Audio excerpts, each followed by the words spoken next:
Thank you for visiting ChristopherMedia.net. Life is full of surprises, some good, some not so much. Hola, it's Honey. Hola, it's Carolina. Y sabes que estar preparado para cualquier cosa es importante. Whether that's in our roles as mothers, wives, businesswomen, or podcasters. On our show Life in Spanglish, you know that being open to unexpected turns has been an important part of our success. Pero we can use some help. Oh yes, la buena ayuda is welcome. Y si pasa algo, tranquilitos. Isn't it good knowing that with a State Farm agent, you can worry less because someone will be personally invested in safeguarding your goals? Plus, they have the options to talk to a real person whenever a customer needs, especially when those unexpected turns come up. It's the personalized attention you can count on. Aprende más en es.statefarm.com. Como un buen vecino, State Farm está allí. You ever heard the phrase, the more things change, the more things stay the same? And while we love the excitement of new things, it's also nice to have the reliability of something constant. Hey, it's Wilmer Valderrama. And when it comes to insurance, State Farm is a good neighbor you can count on. Solo llama a tu agente. Another way State Farm helps is by supporting the creators and storytellers of the My Cultura Podcast Network family. Con la ayuda de State Farm, estamos ayudando y asegurándonos de que nuestras voces sean escuchadas. Como un buen vecino, State Farm está ahí. Aprende más en es.statefarm.com. If you're anything like me, you're booked and busy.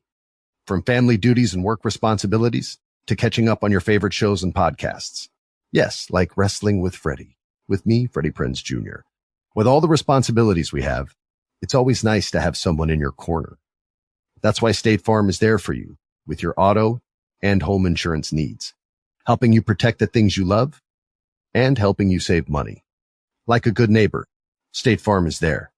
Call or go to statefarm.com for a quote today. State Farm, proud sponsor of the My Cultura Podcast Network. Thank you for visiting ChristopherMedia.net. Welcome to Gen Exhausted. I'm Chris. I'm Rich. I'm gonna bust your balls right off the fucking rip. How do you have that bad of timing? You were a musician. You wait. That's when you come in. When the whole band kicks in, you just listen to it. How is your timing that bad as a musician? I was trying to post to the band coming in. Okay, I obviously it's a good thing we're never in the same band together because we came in at completely different times. Right. I thought we were on. Like, hey, what? Why the fuck? Why did you? I don't know. Why did you? I was using the band not being in like as the ramp to the band kicking in. I was trying. I gotcha. Hey, we're not all as good as Jess is hitting the post. I don't know if you noticed. Jess hits the post like a champ at the end of every show. No, I don't listen to the shows. I'm sorry, dude. It ain't 10 years ago anymore. Or, well, no, that's not fair. I do quality spot checks, but I don't really listen to shows every fucking week anymore. It's a production joke, so it's a joke I get. I know. Yeah, it's you because you set the post for it at the end of the fucking. Yes, I knew where you were going with that. No broadcast training at all. It still doesn't. See, if we have to explain the joke, then the joke's not that funny. So that's the problem. Oh, we are starting off with a thud. Anyway, no Jess this week. She had some kind of surgery.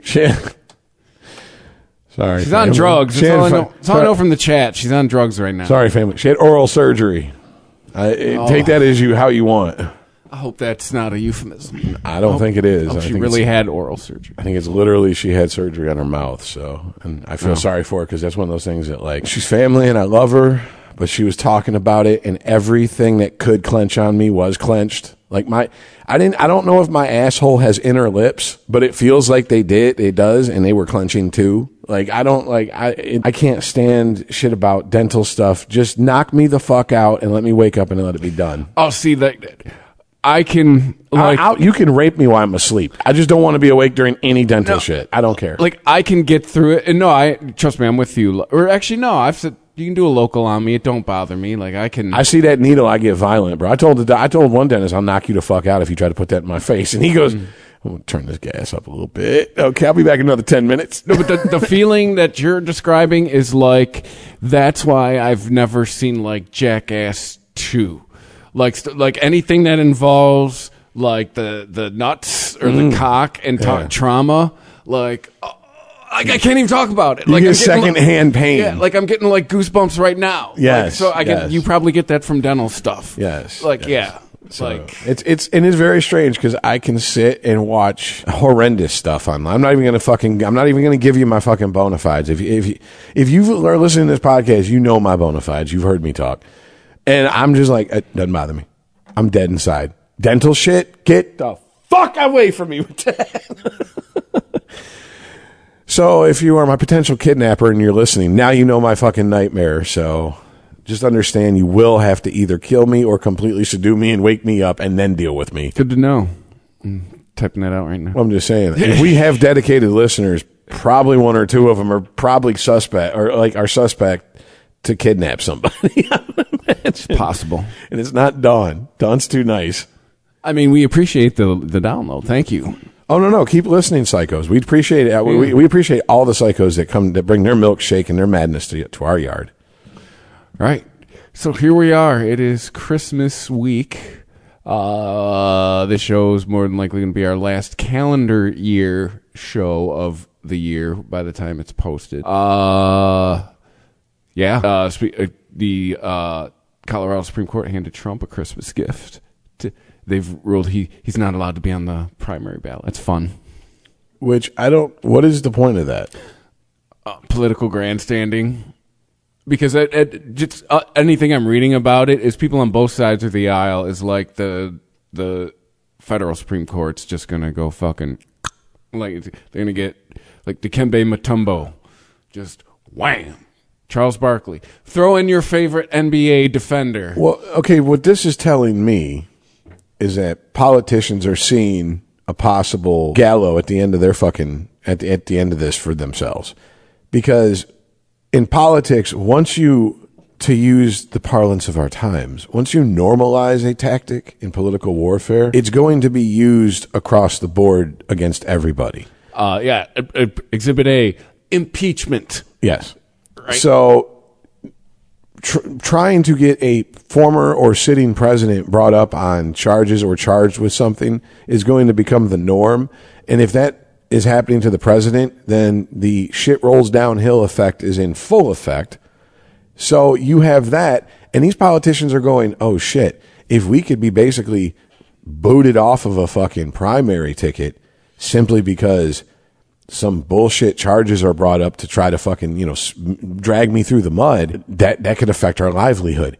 That's why you're seeing bipartisan support of, no, this can't be this way, because it's affecting how much they get to eat from the trough, and the shit rolls downhill. Mm-hmm. So it's even going to affect the congressman of no one gives a fuck district out in the middle of BFE. Yeah, well, the bipartisan cry has been, at least what I've read here, what is it? It's 9:30 on December 20th. What I've read so far, this is obviously developing. We've had shows where as soon as we fucking ended the recording, the fucking story's been shit. Usually more the sports podcasts that we abandoned, but yeah, or ended, I should say, not abandoned. Yeah, but is like, whoa, you have, like, this hasn't been decided yet. You need to let due process do its thing. Even Biden is like, hey man, I believe he incited an insurrection, but you got to let the courts decide. Slate.com has come out and said the Colorado Supreme Court has, that far right hotbed. Yeah, has said, like, the federal Supreme Court has got to knock this down. Yes, the far right hotbed that is like these online presence known as Slate.com. Yes. Yeah. So and here we go, because it's 3 Democratic appointed judges doing this, and I'm the one that's going to open this cans of worms. Have I ever been on this in the last 2 years? Have I ever been on here carrying water for January 6th or the last election saying it was stolen or whatever? And all Biden? No, I'd say the person who's not here tonight may have been more in that camp.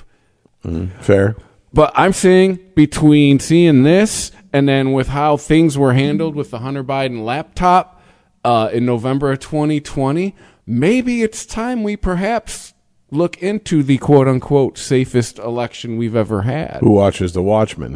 Who are we going to? Who's the government going to appoint to look into the government? Because if your argument has been like Trump's insane, the last election was not compromised, I think 3 Democratic judges coming out trying to take him off a ballot kind of. It was a buzz phrase a few years ago. It's not a good look. Well, this also goes back to what you've been hearing for a decade, give or take a couple of years, of advocate judges writing law and making policy from the bench based on nothing more than some social justice course they took in college or they believe in or whatever whatever ideology that they buy into tells them they should when fucking you're a do this judge, shit. you're supposed to be impartial. This is why the personal is political. That is the battle cry of fucking communists and Marxism and socialism.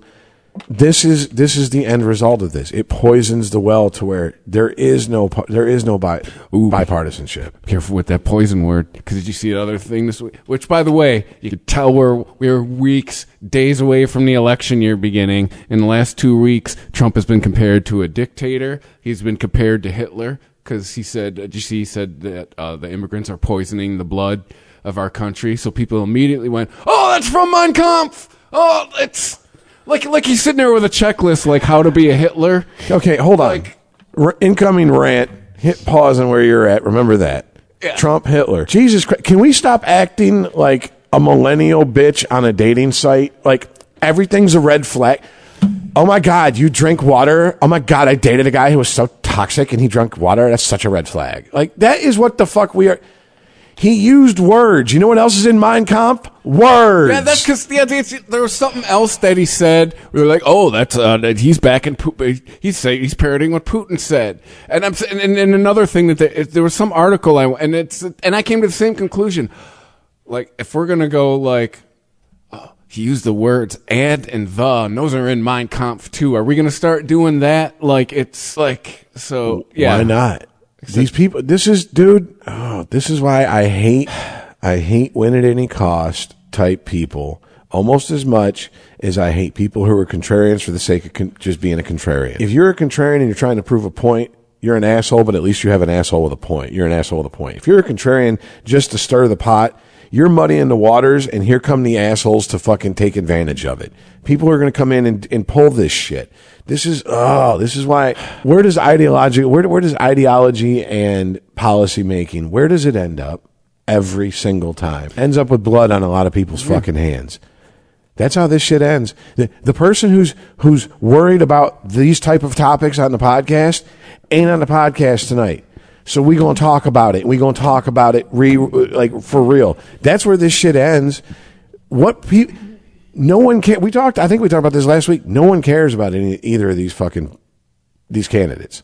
And let's be honest, it's Trump and Biden, right? If the Republican Party puts anyone but Trump on that ticket, isn't that just them conceding the election? Like, see you in 2028? Yeah. Mm-hmm. Because they're just handing it to Biden. And I mean, all that entails. They're handing it to a guy whose own party doesn't even fully back him. Do you think Biden is going to, if you think he's competent now, first of all, pass what you smoking, or injecting or snorting or however you're boofing, however you're fucking ingesting this, you think that man's going to remain A, alive, and B, competent until January 21st, 2029? If that was my grandfather, I wouldn't take that bet, no matter how good the odds. Yeah. I'd bet that motherfucker's going to be dead or in a mental hospittal, shitting himself into an adult diaper. We are watching a human male slip into senility. Let's tell someone the other day. Like, I think it's low-hanging fruit to dunk on Biden because you're making fun of an old man for slipping into dementia. This is what I was trying to get across on the podcast a few weeks, maybe a month or two ago, and Jess was like, I'm like, if you think Biden is incompetent due to dementia, why do you hate the man? Because the man ain't making any decisions. And if you doubt that, go read your history books up on fucking Reagan's second term and how that was handled. And that man his brain was Swiss cheese due to dementia at that point. Mm-hmm. They had Nancy Reagan was consulting psychics on what they should do in this country. That's how fucking out of hand shit got. So do you think if that's what happened in the 80s, that there is not some more refined version with puppet masters pulling the strings, telling people this is what Biden's going to say and this is his marching orders? We had a puppet regime in the 2000s with a competent person. With W. Yeah. Well, competent as what? Well, he would pass mental competency tests. Yeah. If he was sober, yeah. No, I'm saying, like, like if a shrink evaluate him and be like, this guy's fine. He's a little dumb, but he's a little jockey. Maybe he's got a little substance abuse going on. But as far as right, he knows what day it is, and he knows that his father was president, and he knows his father isn't president anymore. That's more important. I'm saying if Biden wasn't the president of the United States, we wouldn't hand him the remote control. Yeah, we would take him his keys a decade ago. Well, yeah, if he wasn't being driven around everywhere, there'd probably already be a conversation like, we had to take your keys, Joe. It already happened. Yeah, it already happened. In my family, it already happened. That's just all there is to it. And that's not for a man in my family to hand over his driver's license. That's a big thing. So I mean, like, that's not done lightly. And when we had to do it to my grandfather, it was flat out like we were ready for violence, because this is a man that was in World War II when he was 16 killing people and laughed about it. My grandfather went quietly, thankfully, like, because he went to the corner store to get cigars for 6 hours. Oh. Yeah, and when that was when it was presented to him like that, he went, all right. Like, yeah, it's like, okay, fair enough. Yeah. So I'm sorry. Trump, Hitler, sorry, end of rant and digression, but that's all this fucking show is. Digression after digression. But let's go. But yeah, no, I'm just, it's already weeks before the dictator, Hitler, checking all the check marks and check boxes that they need. I'm like, we're going to do this again. Yeah. This is the baseline of political discourse in this country for the foreseeable future. I don't see it changing before we die. And I did have this thought today. So let's say he does become a dictator. What does that look like? First of all, capitalism don't go anywhere, because that's what made that man. Think he's going to get rid of the fucking... you do understand that there are a lot of people who are like, anybody who's a capitalist, they need to die. Oh, there's enough to where I'm surprised there isn't an organized communist party that has a wing that is problematic with the federal boys, with the alphabet boys. And to any one of those people, I say, I'm trying to do this right now. I got a speeding ticket 2 weeks ago. All I'm trying to do is schedule my fucking court date. Right? I call last week. I got it on like a Thursday. I called the Tuesday that followed. The answer I get is, we are way behind at putting the tickets into the system. We know it says 10 days on the ticket, but it's 10 days from when it gets into the system. So call back next week. Maybe it'll be in the system. I call back today. I get, traffic, please hold. Nothing for 15 minutes. And then I go, motherfuckers, do you think people just got time to just sit here? I hang up, and then I call back again like 10 minutes later, and it just rings and goes right to a voicemail. And I'm sitting there like, all right, communists, anyone who wants to champion communism, imagine interfacing with your local government or the DMV. That's everything.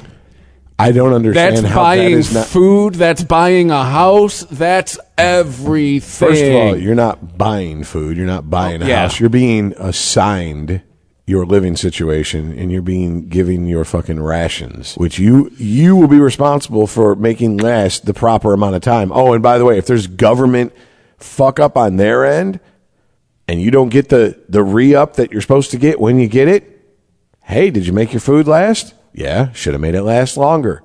The government's incompetence becomes your problem. It becomes your everyday life with everything you do. So apart from we're going to fucking kill billionaires and we're going to fucking skin people who are capitalists up and we're going to skin them alive and hang them from the fucking fence outside the White House and all this other bullshit that you hear. Just that level of incompetence, and that's your end game, should be enough of a deterrent to be like, okay, maybe we take some ideas from communism, some from socialism, some from capitalism, some from whatever the fuck, and we put them into a fucking crock pot and we see what we come up with, and we make adjustments to the recipe as needed. I don't know, like logical, reasonable people would, because we already have a hybrid system. I hate to break it to you. If you're a taxationist deaf person, you know this. We're already a fucking half-ass socialist country. That's what police department, fire department, infrastructure the school system, yeah. School system is. It's fucking socialism. It's just Americanized and sold to you properly. Cue us fucking bringing up at this point, once a month we bring up Todd and his fucking series on propaganda and advertising. Propaganda. Yeah. Edward Bernays, blah, blah, blah. 2019, I think. Was it 20 or 2018? But yeah. Agitation propaganda. We're coming up on 5 years since he did that fucking special, and I would say that it is fucking essential listening for anyone who listens to this podcast. And the episodes without us are the essential listening. The episodes with us are just blowing.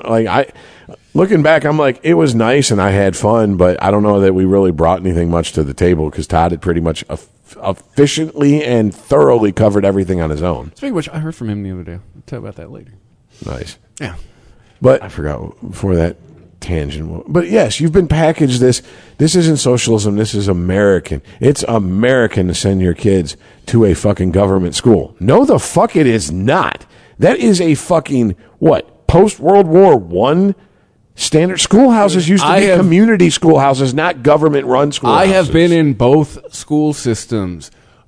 That's all I got to say. It is two different worlds. Here's my problem, okay? The argument to support the public school system has always been it brought the baseline amount of education up. It brought the literacy rate up. Okay, well, the literacy rate is now dropping. You have high school graduates, a shocking number, reading at a third grade level, and they're graduating. Oh, I read something the other day about American test scores with math. Holy shit. So we're getting diminishing returns from the public school system. So why are we still propping it up? Oh, because once bureaucratic motherfuckers get in there and install themselves in there, their only job, their first and most important job, is to justify their own existence to the system that gives them their existence. So that's who they're beholden to. They are not beholden to those school children. And right now you have the inmates running the asylum because you have apparently school systems hiring anybody. No, regardless, like, we're not going to vet them because we've heard the horror stories. You've seen the TikToks. If you listen to this podcast, I'm sure you're aware of this stuff, of public school teachers talking about, yeah, I teach second and third grade children, and I bring my dildos in and show them how they use, and I explain anal sex to them. I'm sorry, what? Why are you talking about that with anyone who's not in middle school or older? That was what we all agreed upon for decades now. Yeah, I don't care gay or straight. Why are you talking to kids under middle school age about sex? Exactly. It's gonna be with them for the rest of their fucking lives. But here's what happens. Be kids. What this is how you get Tai Chi'd into fucking an argument that you're not even fucking having. They want to have this argument with you. Well, it's about acceptance and inclusion, but it's not about gay or straight or trans or non-binary. It's about their fucking age. Well, we're teaching them about inclusion. No, you're not. You're teaching them how to use sex toys, and they're not even in double digits. That's the problem. Yeah. Stop trying to act like it's a problem with something else. It's not. That's what you want to make it about. It's not about that. It's never been about that for most people. It's about, these are fucking children. Why are you telling them to spit on a fucking dildo and explain to them how to lube it properly to shove it into another human being's ass? When I was 6 and titties came on TV, my dad and mom weren't like, there you go, son, drink it in. No, it was, well, first of all, they tried to make sure they watched shit after I went to bed, but it was cover your eyes or go in the other room. Yeah. I mean, and that's prudish and what do you call it? Puritanical. I get that. Religion. Yeah, no, I get it. But I mean, I have friends who it's like, well, a naked body is natural, but they won't let their kids listen to anything that has cussing in it or any type of even sports because it's violence. And I'm like, oh my God. And what do we get? We get other kin talking about, I'm part dragon kin and it's not sexual, even though I have a dildo that lays dragon eggs up my ass and then I shit them out and it feels like I'm giving birth. What? And all that's very real, by the way. I know. It's very real. You can look it up on your own. I'm not helping you. I have internet access. I know. Yeah, I'm not helping it. I know. I'm not talking about you. I'm talking about any of the listeners. So I'm sure we have also, we probably skew more towards to the kidnapper, serial killer fucking but also I think we probably skew boomerish and Gen X for sure, especially with this show title. So yeah, I'm not steering you to the sides, the corners of the internet that you can find that. You can find well, because we're getting older and the audience has stayed the same. We do have a surprising amount of millennials. Self-hating? No, we're still picking up heavy in 25 to 54. So no, I'm just saying self-hating millennials because I mean, if you listen to this, it ain't like Yeah, it's not like we're like, you're the greatest generation part 2 or version 2.0. No, you're boomers 2.0, and you hate the boomers, so you should probably hate yourself. No, it's like the black people that listen to us. It's only the good ones listen to us. It's the same thing with millennials. Our 98% black listening audience. You know what's funny is all of the stuff that we hear about race and all of the podcast statistics I get nothing about race. Isn't that funny? I get age, I get gender, I get city, I get state, I get country. I don't get I get the fucking Spotify. You get here's what kind of music they listen to. I don't get it what fucking race they are. How big is like stoner or like what genres stick out in that when you were like what music our listeners on Spotify listen to? It's a lot mainstream. Really? Yeah, it's mainstream top 40 stuff. I kind of feel like then we must be background noise for a lot of people, which is, hey, thank you for listening. I mean, it's not like, hey, believe me, none of us are retiring off of this, but we do enjoy, and if people listen, we're happy to fucking entertain you. We were informed that there was a small contingent of flight attendants that were listening to us. Well, yeah. Maybe that's, I'm just like, really? Like, we can't get any, like nobody who's into, like, I don't know. No, like I said. Like Funeral Doom or something like that? 10 years into this, my bitches was... Pick a stat service, you're going to get different, like, yeah. If I believed what Spotify told us, we should be talking about a lot of female-centric shit. But then there's, like Spreaker, it's dudes. It's that makes sense, though. Spotify is, most chicks I know, chicks, such a male. And if you get where that line's from, that's why you're listening to this podcast. But, most of the chicks I know use Spotify. Most guys I know use some other streaming service. That is straight. So that, you know what? Now it makes sense. Mainstream music. I mean, just chicks.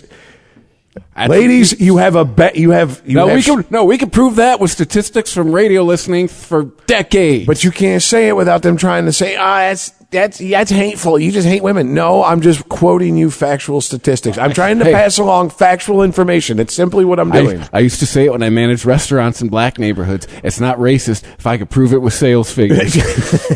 When is racism not racism? I used to say this after Specs, and people go, it's always racism. I'm like, no, when it's marketing. When it's demographics. Or marketing demographics. Same. You get what I'm saying. Yeah. But I could show you sales figures in the Pontiac and Southfield stores and be like, see, black people like chicken and bacon and fruit-flavored drinks. Okay, everybody loves bacon except for Jews and the weird Middle Eastern people. And for some reason, this being beef on a pizza, the brothers like beef. Yeah, that is weird. Like, but here's the thing: the stores that I had that had black clientele, I was ordering beef once a week. If it was Whitey or anybody else, once a month. Well, when I worked at 9 and Telegraph, we had the Everything Pizza, and it was called the Garbage Can, and it was like, okay, now any other hood I've been to, when people ordered a garbage can, they usually take items off. 9 and Telegraph for our non-informed about the Detroit metro area members. That is okay. The road. We haven't explained this in a while. If we have any new listeners, we should probably explain this. Detroit's road system, after a certain point, it goes 5 mile. Then a mile north of that is 6 mile, and a mile north of that is 7 mile, and so on and so forth. Supposed to be how far you are away from Campus Martius. Because when you go out to the western suburbs, it's how many miles you are from the baseline where the addresses go to 0 and then restart. Well, no, it's all based. The whole mile road system is how far away you are from the big circle in Campus Martius. Got you. Okay. Yeah. I just know that it's measured differently on the western suburbs. They don't even talk about Campus Martius. This is the first time I'm hearing it, but it makes sense now that I hear it. Mm-hmm. So now you understand. And Telegraph is the western border of Detroit to the western suburbs, and 8 miles the northern border. So I was at 9 Mile and Telegraph, and we covered a chunk of Detroit. So we had mostly black clientele. What? And I know, racist. A white person said the word black, and he wasn't talking about a color of his shirt. But anyways, and that's pretty much how it is these days. We all know it to be true, but search your feelings. But anyways, The garbage can never had anything taken off. In fact, the garbage can, we used to call it the Southfield Special. It was the garbage can, add pineapple. And I was like, man, brothers and sisters love pineapple in the northwest side of Detroit. And they love every topping on their pizza. If there could be more, like we would have people come in, and you have to understand, when you got a deep dish garbage can, deep dish pizza is already an inch thick. If it's a good deep dish, you could easily pile on a garbage can. I remember making and eating that pizza and going, this is too much. There's I'm gonna too say much good, on this pizza. You could have another inch of toppings easy, especially if you add extra cheese and pineapple. Because pineapple's a topping that, I remember will add fucking height. A garbage can out of the oven with extra cheese on it. You needed like 2 hands. You had to put like your shoulder in it. Yep. Which is like 10 pounds. And I mean, like, that's so anytime, and literally our clientele most of the time would call up and go, I want a large deep dish garbage can. And we would go, we literally train new people. Ask them, do you want a garbage can with or without pineapple? Because easily 60-70% of the time we'd hear, you mean it comes without pineapple? I thought it came with pineapple. It's like, no, that's extra. You've been paying extra for all your life, however long you've been ordering pizza from this place. Like, yes, that's extra. Oh, I thought it just came with it. So that's right. Southfield Special. You got to ask them, garbage can with or without pineapple. Like I said, I thought it came with it. Nope. So there you go. But somehow that's racist. Now, here's the deal. If I'm training someone like a new general manager at that store, I'm explaining that to that general manager, and there is no racial fucking animosity. It's just I'm trying to pass you factual information about your clientele that you're going to need to know to save yourself a lot of remakes. Because also, that place did not accept fixing pizza. Throw that motherfucker away, and I want to see you make me a fresh one. That's how it was. Now, there you go. At 12 in Southfield. We were only supposed to keep chicken wings up from 4 to 8. I started keeping them up for lunch. People, why? Trust me, because I got tired of every other customer. Me at chicken wings, I used to be 10, 15 minutes. Oh, no. Just watching money walk out of the door. Yep. Like, they're good for 3 hours. What am I going to do? Like, oh, I'll put up one. It don't sell. Ooh, then I won't do. No. Guess what? I know exactly what. Guess who doubled his chicken wing sales? It's not racist if you can prove it with sales. Well, it's just people like things. Why is it wrong to give your customer base what Why you think they of want? Rochester? I sold a shit ton of Diet Coke and cheese pizzas to white bitches. Yep. Because that's what they eat for fucking lunch. And when I lived in New York, it was funny because the part of New York I lived in was like pretty remote. And by the way, sorry people who don't live in Detroit. We're talking about Detroit for a minute. Well, now I'm talking about New York. Upstate New York, where I lived in the Herkimer Valley, it was like it was mostly like, I guess you'd call it waspy. I've been there. I know what it is. And I guess you call it waspy, and so, everything that goes along with that.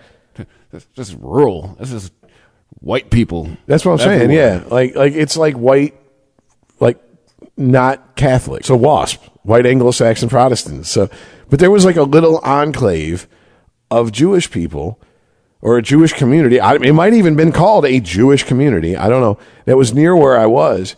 And was it racist that the pizza place that served them they had more pizzas that didn't mix cheese and meat than any other pizza place I've ever worked, because they were like, our clientele is Jewish and they don't eat meat and cheese. They don't mix those two. Yeah.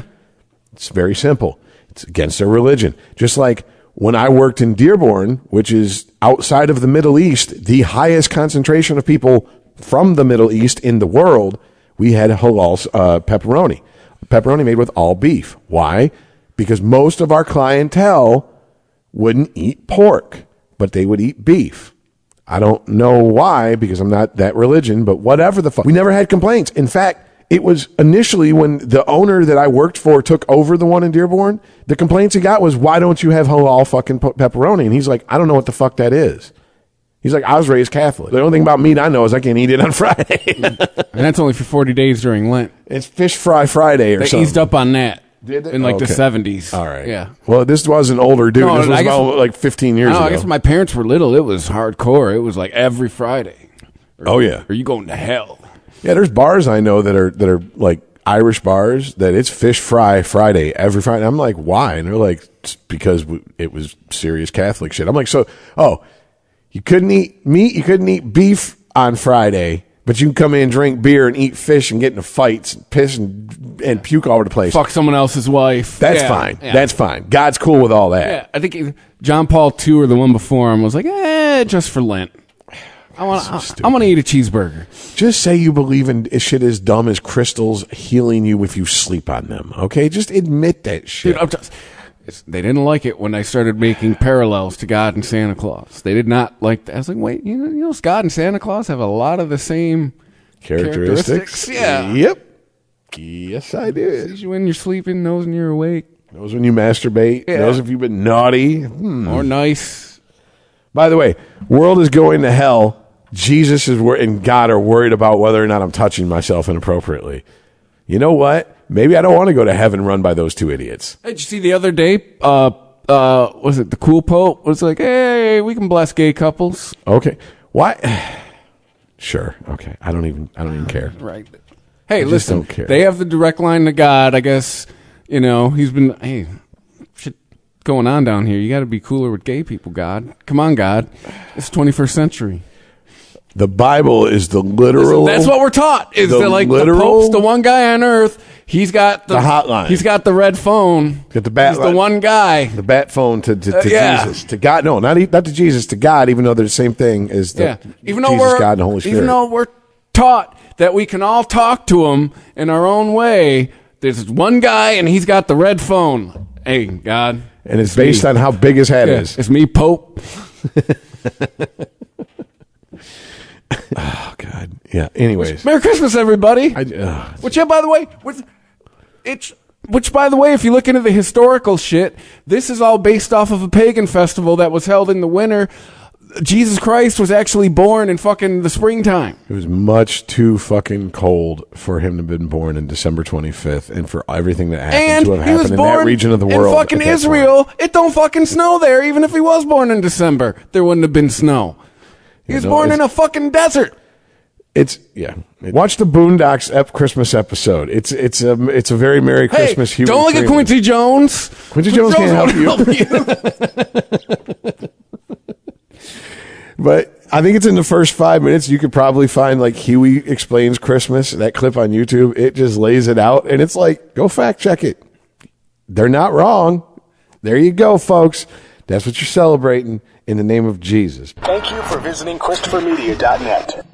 Life is full of surprises, some good, some not so much. Hola, it's Honey. Hola, it's Carolina. Y sabes que estar preparado para cualquier cosa es importante. Whether that's in our roles as mothers, wives, businesswomen, or podcasters. On our show, Life in Spanglish, you know that being open to unexpected turns has been an important part of our success. Pero we can use some help. Oh yes, la buena ayuda is welcome. Y si pasa algo, tranquilitos. Isn't it good knowing that with a State Farm agent, you can worry less because someone will be personally invested in safeguarding your goals? Plus, they have the options to talk to a real person whenever a customer needs, especially when those unexpected turns come up. It's the personalized attention you can count on. Aprende más en es.statefarm.com. Como un buen vecino, State Farm está allí. If you're anything like me, you're booked and busy. From family duties and work responsibilities to catching up on your favorite shows and podcasts.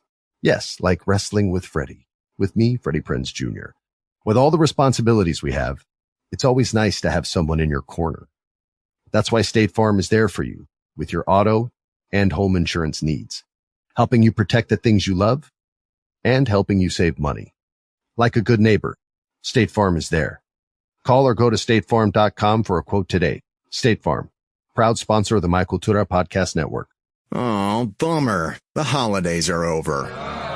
But yay, your weird relatives left. But no more presents. But yay, you have your freedom again. But there are no more desserts. But there's also no more holiday music, huh? The new year is full of ups and downs. But however you're feeling, you can always be happy with all the content on Prime Video. Catch the new season of Reacher, included with Prime. Why'd you hit him so hard? I don't hit soft. Rent or buy new releases like The Hunger Games, The Ballad of Songbirds and Snakes. You can even add on hundreds of streamers, all in one app with one password. No bummers here. just lots of yay. Prime Video. Find your happy place. Restrictions apply. Prime membership not required to rent or buy. See Amazon.com/Amazon Prime for details. If you're anything like me, you're booked and busy. From family duties and work responsibilities to catching up on your favorite shows and podcasts. Yes, like Wrestling with Freddie. With me, Freddie Prinze Jr. With all the responsibilities we have, it's always nice to have someone in your corner. That's why State Farm is there for you with your auto and home insurance needs, helping you protect the things you love and helping you save money. Like a good neighbor, State Farm is there. Call or go to statefarm.com for a quote today. State Farm, proud sponsor of the My Cultura Podcast Network. Deck your home with Blinds.com. DIY or let us install. Free design consultation. Plus free samples and free shipping. Ho, ho, ho, ho. The holidays aren't over. Celebrate big savings at Blinds.com's biggest year-end blowout. They invented a better way to buy custom window treatments 100% online with upfront pricing, no showroom mock-ups, or misleading quotes from pushy salespeople. Go right now to Blinds.com. Satisfaction guaranteed. Satisfaction guaranteed. Hurry to Blinds.com's biggest year-end blowout and save 40% site-wide. Get 40% off right now at Blinds.com.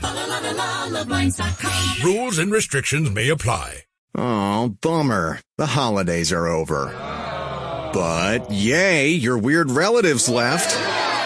But no more presents.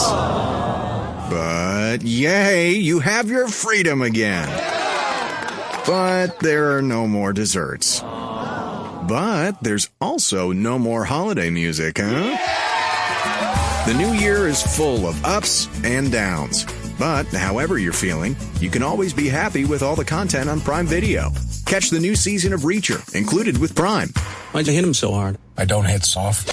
Rent or buy new releases like The Hunger Games, The Ballad of Songbirds and Snakes. You can even add on hundreds of streamers, all in one app with one password. No bummers here, just lots of yay. Prime Video. Find your happy place. Restrictions apply. Prime membership not required to rent or buy. See Amazon.com/Amazon Prime for details. Thank you for visiting ChristopherMedia.net.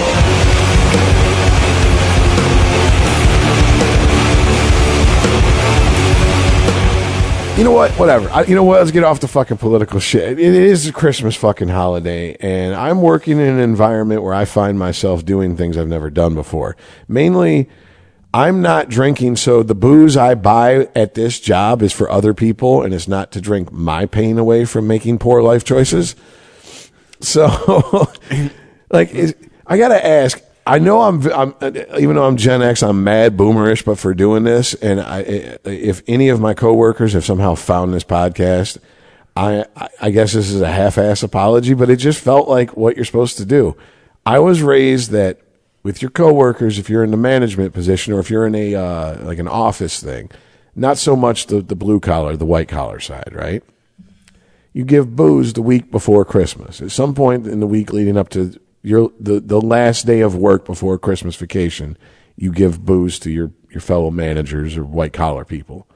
And then if you're doing Secret Santa, that's whenever you give it out. This seems like a lost art. Not just giving booze, but like when to give gifts and having multiple gifts at multiple times. And you know what I'm saying? Like, it doesn't seem like something that people do anymore. I ain't done like a Secret Santa since like fucking high school. High school? Yeah.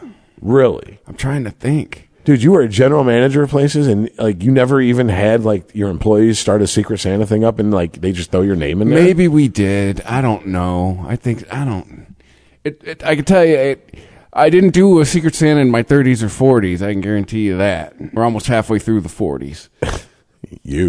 I'm past that hump. 50's coming with a vengeance and it's pissed. And I'm just like, God damn it. Okay, well then there you go. I mean, but like the booze thing. What about that? Because you Well, worked in an office in a professional white collar environment. Well, I tell you that I went to a Christmas party this past week. It's like our little friend's Christmas party. That one is all booze. So you guys are exchanging booze. So that's okay. So that was that's acceptable. That's why I came home and there was like 3 bottles of bourbon on the fucking. I just thought, table. Lion's been doing well, and I know you like to go with your boys and drink on Sunday. So maybe you're drinking to celebrate instead of drinking to drown your sorrows, so you're drinking more. One of those is coming with me to the watching spot, and we will. The Metallica bottle will. God damn it! You got to bring it back here for fucking Christmas Eve because I just. Oh, that might be the day it gets empty. God damn it! I just can you pour one shot? I just want someone who's a Metallica fan who's probably going to be here to have a shot of it. So. Well, no, they need to have that's special edition. They need of the regular one, dude. It's so ridiculous. I think it's like it's what is it? It's not cured, but whatever, in brandy barrels, and I think fucking Metallica is played while it's fucking doing its thing. Like, okay, now we're getting into like, dude, right. I don't need all that, dude. They do so. There's this, just slap your logo on it and do the upcharge. Let's get this over with. There is this booze called Jefferson's Ocean, and it's fucking fermented in fucking barrels on this fucking ship that fucking travels. It's like it's. They do so much pretentious shit with booze now. Oh, okay. You know why? It's because of hipsters. Okay, Scott, you never listen to this podcast, but if you ever find this episode, fuck you, you piece of shit. It's you and your fellow IPA want drink that cat piss tasting and smelling nastiness and all your fucking microbrewery pretentiousness that has started this shit. And I cannot stand this horse shit. And Dennis Leary called it back in 97. He's like, hey, I'm in New York, so I see a place, I see a Shamrock, I see a Budweiser. You think what I think? An Irish bar. I go in. Looks like an Irish bar, wooden bar. Let me get a shot of Budweiser. We don't sell Budweiser. Why? Isn't this a bar? No, it's a microbrewery. Well, really? We'll go in the back and microbrew me up some fucking Budweiser because I am very fucking thirsty. Let me get a whiskey. Well, this is just whiskey. What? This is 127-year-old oak barrel aged Irish sipping whiskey. How about this? Client, give me another one. Give me the whole fucking bottle. I'm gonna sip that too. That's yes. But I must say that of my coworkers I bought booze for, like 2 of them, they drink some stuff, put some hair on your nuts. One of them don't have nuts. So I'm like, all right, go ahead. That's kind of shocked. I mean, one of them, it's Crown Royal Apple. Oh yeah, that's big with the kids now, Crown Apple. And the other was just straight up Jack Daniels. I was like, all right, there you go. To be fair, Crown Apple was showing up in the bars at the end of my bar career. So it's not like it's a new, like, because I remember us tasting it going, well, shit, Crown Royal, this is delicious. The ex-wife likes it, so yeah, she uses it and mixes it with some other, and she's got some drink that it's got a name, and I don't know what the fuck it's called, but she was all about that right before we split up, and so it had to be around like what 2008. Crown Royal saw the millennials coming, like, we need to start making flavors. Yeah, but I mean, like, whatever. It's strange to me. I don't know. Cause it's like, what the fuck? Cause it kind of felt weird giving booze, but at the same time, it's like, what the fuck do I give you? Weed? I mean, it is legal in the state. Technically, I wouldn't be doing anything wrong. I did also get some weed as a present. Dude, I'm telling you, whoever got me at Secret Santa, what does Rich like? Not much. What does Rich, okay. What could you give Rich to cheer him up? Probably something to do with weed. Like, okay. So yeah, you get a Fleshlight. There's a $15 limit. First of all, maybe if it's under maybe they got a coupon. If it's under $15, it's not a Fleshlight. It's a Fifi. That's something you make in prison out of fucking gloves, sponges, empty Pringles can, and some lube. All right, that's what the fuck that is. That's not a Fleshlight. Oh, sorry. Did I actually fucking give some shit away? You broke me. Yeah, well, I saw it on the internet. We're going to leave it at that. There you go. That's what I'll say. That's my story. That should catch all for everything. Saw it on the internet. No, I saw it online. Yeah, if I saw it online, it can't be illegal, right? Wouldn't be on there if it was illegal. Oh, God. So, all right. So, yeah. So, Christmas traditions at work, the whole Secret Santa thing, I guess I understand it because it's like, this is most of the jobs that I've done Secret Santa at have been like jobs where the office people you watched The Office. I never did, but I understand there's the front of the building people and there's the back of the building people. Yeah. The office people would come back and push that bullshit on us in the back, and we'd be like, oh, God, really? And, of course, we're getting someone as our Secret Santa who's in the office, and we have no fucking idea. I don't even know this. You can line this bitch up with 4 other bitches, and I couldn't tell you which one this bitch is. And I'm supposed to buy her a fucking Christmas gift? The fuck out of here. But that's what the office bitches wanted, so they got what they wanted. Well, yeah, that's what I'm used to. This is kind of like, oh, all right. So, like, everybody's got a pretty much, I think, a good idea of what to get each other. I didn't really think of it like it being a high school thing. Now that makes me feel fucking weird. A little old to be participating in high school. Like, if I go to work and the next fucking, like, team building exercise is, like, we're going to play spin the bottle, I'm just leaving. I'm just fucking quitting at that point. Out. See ya. Yeah, you know what? There's fucking plenty of places. Oh, I bet you can't play Secret Santa or Spin the Bottle in 2023. Why not? Power dynamic, forced, blah, blah, blah. Oh, God. Yeah, who fucking know? Whatever. Sure. Everyone has to consent. Who can fuck without getting criticized? Senior citizens. No, because that's problematic sex. Well, what if they're fucking each other? It's just old people going, hey. I'm sure at some point, like if clock's running out, because I know, you know what? Because especially old white dudes get real honest the older they get about what they like sexually. And I know a lot of old white dudes who are like, I love me some brown sugar. I love me some black women. And it's like, all right, I never had a problem. Apparently that's a problem. And I'm like, wait, it's a problem he finds black women attractive? Well, he's fetishizing that. So finding someone attractive is fetishizing them. Then if we look back through everybody you date, you don't have a type. That would be my answer to that person. Well, my answer is if being attracted to someone is fetishizing them, then you are just all inclusive. You got fat dudes, white dudes, brown dudes. Which, by the way, is a dude purple who dudes, used to be almost 400 pounds. No. Short dudes. There ain't bitches lined up to suck off the 400-pound guys. Okay, that ain't happening. Why? Why? Inclusivity, Rich. Yeah, I know, right? And what's funny is when you get one of those chicks who will sit there and fucking deer in headlights, 1,000-yard stare of stupidity, look you dead in the face and make an argument. Why? Well, yes, I would be with a guy who's 400 pounds. Oh, okay. Bullshit. I'm 400 pounds. What about me? Because I want to talk real. Every guy's got certain things that make their dick hard, and every chick's got certain things that make their pussy wet. Welcome to Everybody's Wired Different. And here's the thing. Guys who like big women, for the most part, unless the dude has an issue with it, no one really cares. No one really cares. And on top of that, there's big women expect there to be a contingent of guys who are into them because of their fucking size. And they don't give a fuck. Now, there ain't that for men. Go to these fat... Who's homeboy who used to Savage Love? Dan Savage. Yeah. He went to a fat acceptance conference, blah, blah, blah, blah, blah. And it was all fat or skinny women, as I think he put it, as over or underweight women all overweight women looking for either skinny men, or if they were lesbian, I guess they would get like bigger women. But that's it. There was, at no point was anybody there looking for fat guys. Not gay guys, which is shocking, but I guess it wasn't a bear convention, then you would have found all of them.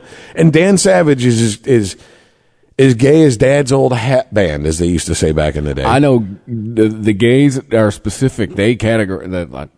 There's this type of gay guy. There's this type of gay guy. You're skinny and you're under 6 foot, you're a twink. You're fucking over 6 foot and you're over 300 pounds, you're a bear.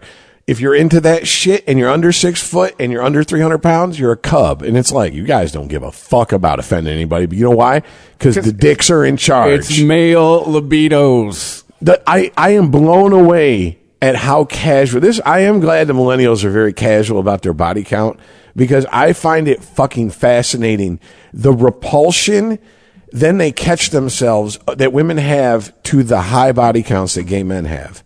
Because these bitches out here with like within a cunt hair of 3 digits for body count, thinking that they're out there fucking crushing shit, and then a gay guy who's like 25 be like, oh, I've been with like 400 or 500 guys. That was last summer. Yeah, like, and they're like, how? He's like, oh, it's nothing to be with 3-4 guys in one day. And it's like, there you go. But you want to be accepting, don't you? You want to be open. You want to be sex positive, don't you? But Right. if this was anybody but a gay guy telling you this, you'd be like, that's fucking disgusting. And you know it. But there you go. Hypocrisy wins out over a true reaction. I am inclined to be to another podcaster I listen to. Just he always says 2 male sex drives together just must be just crazy. It's got to be insane. Dude, I'm telling you, that's the one polyamorous relationship I know of that works is gay dudes who are furries, who are into that, and I mean like into it. It's not just like we got our fur suits, we go to fur conventions every once in a while, we do something fur related in the bedroom. It is everything outside of what they do to make a living pretty much revolves around that community, and they're all about sex with each other. And as long as the rule is, as long as someone in the relationship doesn't go, I don't like that person. If you hear that, that's a no-go. And if you do at that point, you're risking apparently being thrown out of that relationship. Like that's their version of cheating. Outside of that, fuck away. So what I'm hearing is within the last week, possibly this week, someone has been dressed like Santa Bear. Yes. Santa Bear from what, the Sears catalog back in the 80s? Well, no, wasn't it Hudson's? Hudson's? Okay. Yeah. Yeah. And they had one for every year. It's yes. basically the same bear with a new hat that said a different year on it, and it cost $50 fucking in the 80s. Yeah. But I'm sure there's someone that fucked one with it, like a homemade Fifi, and it's like they cut out the hole. And oh, poor Santa Bear. Oh, dude, for real. The Snuggles bear? Oh, that's like, if you are a bear and you're in the Cubs, who better to fuck than a Snuggles bear? I mean, hollow that motherfucker out, stick your fleshlight in there, and go to town. I mean, you're gonna feel like King Bear, and that's your little cub. So I'm never gonna watch that commercial the same again. I just bought some fabric softener, and guess what kind I bought? I saw it. Snuggle Bear. Tell me to do the laundry and be like, ew. Hey, here's the thing: the only reason I bought it was not because of that, but because like. That was what my grandmother would buy because she liked the commercial. It was like one of those things. It's like, Grandma, that's a real silent generation of you to be. I'm going to buy fabric softener because it's a cute bear. That's not a reason to buy a product, Grandma, but okay. Tell me to do laundry and be like, oh, you poor thing. Now it makes me wonder if my grandmother was a closet furry and she wanted to fuck the Snuggle Bear. You didn't ask for this. I'm just saying, like, I had one grandmother that when the Alzheimer's started kicking in, her love of black men really came out. She saw Jerome Bettis on, like, right after he retired, and he went to, like, trying to do the fucking behind the desk shit. And she was like, that is a very good looking man.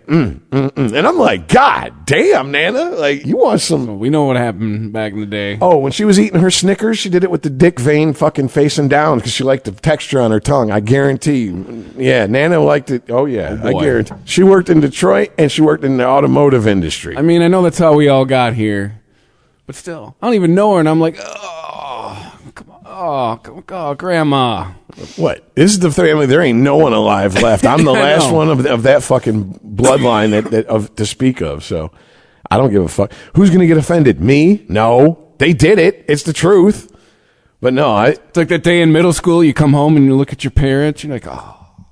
You have that realization of like, oh, that's how I got it. Oh. No, the realization I had was talking with somebody recently and talking about movies that you saw way too young in life that fucked you up. And this person threw out The Exorcist. I was like, no, I didn't see The Exorcist till I was a teenager, and I'd already pretty much known what to expect because I'd heard all about it. It was still jarring to see it. Well, teenager, when I say teenager, I mean like 11, 12. So that's like what? Tweens? That's what they call them now? Middle school.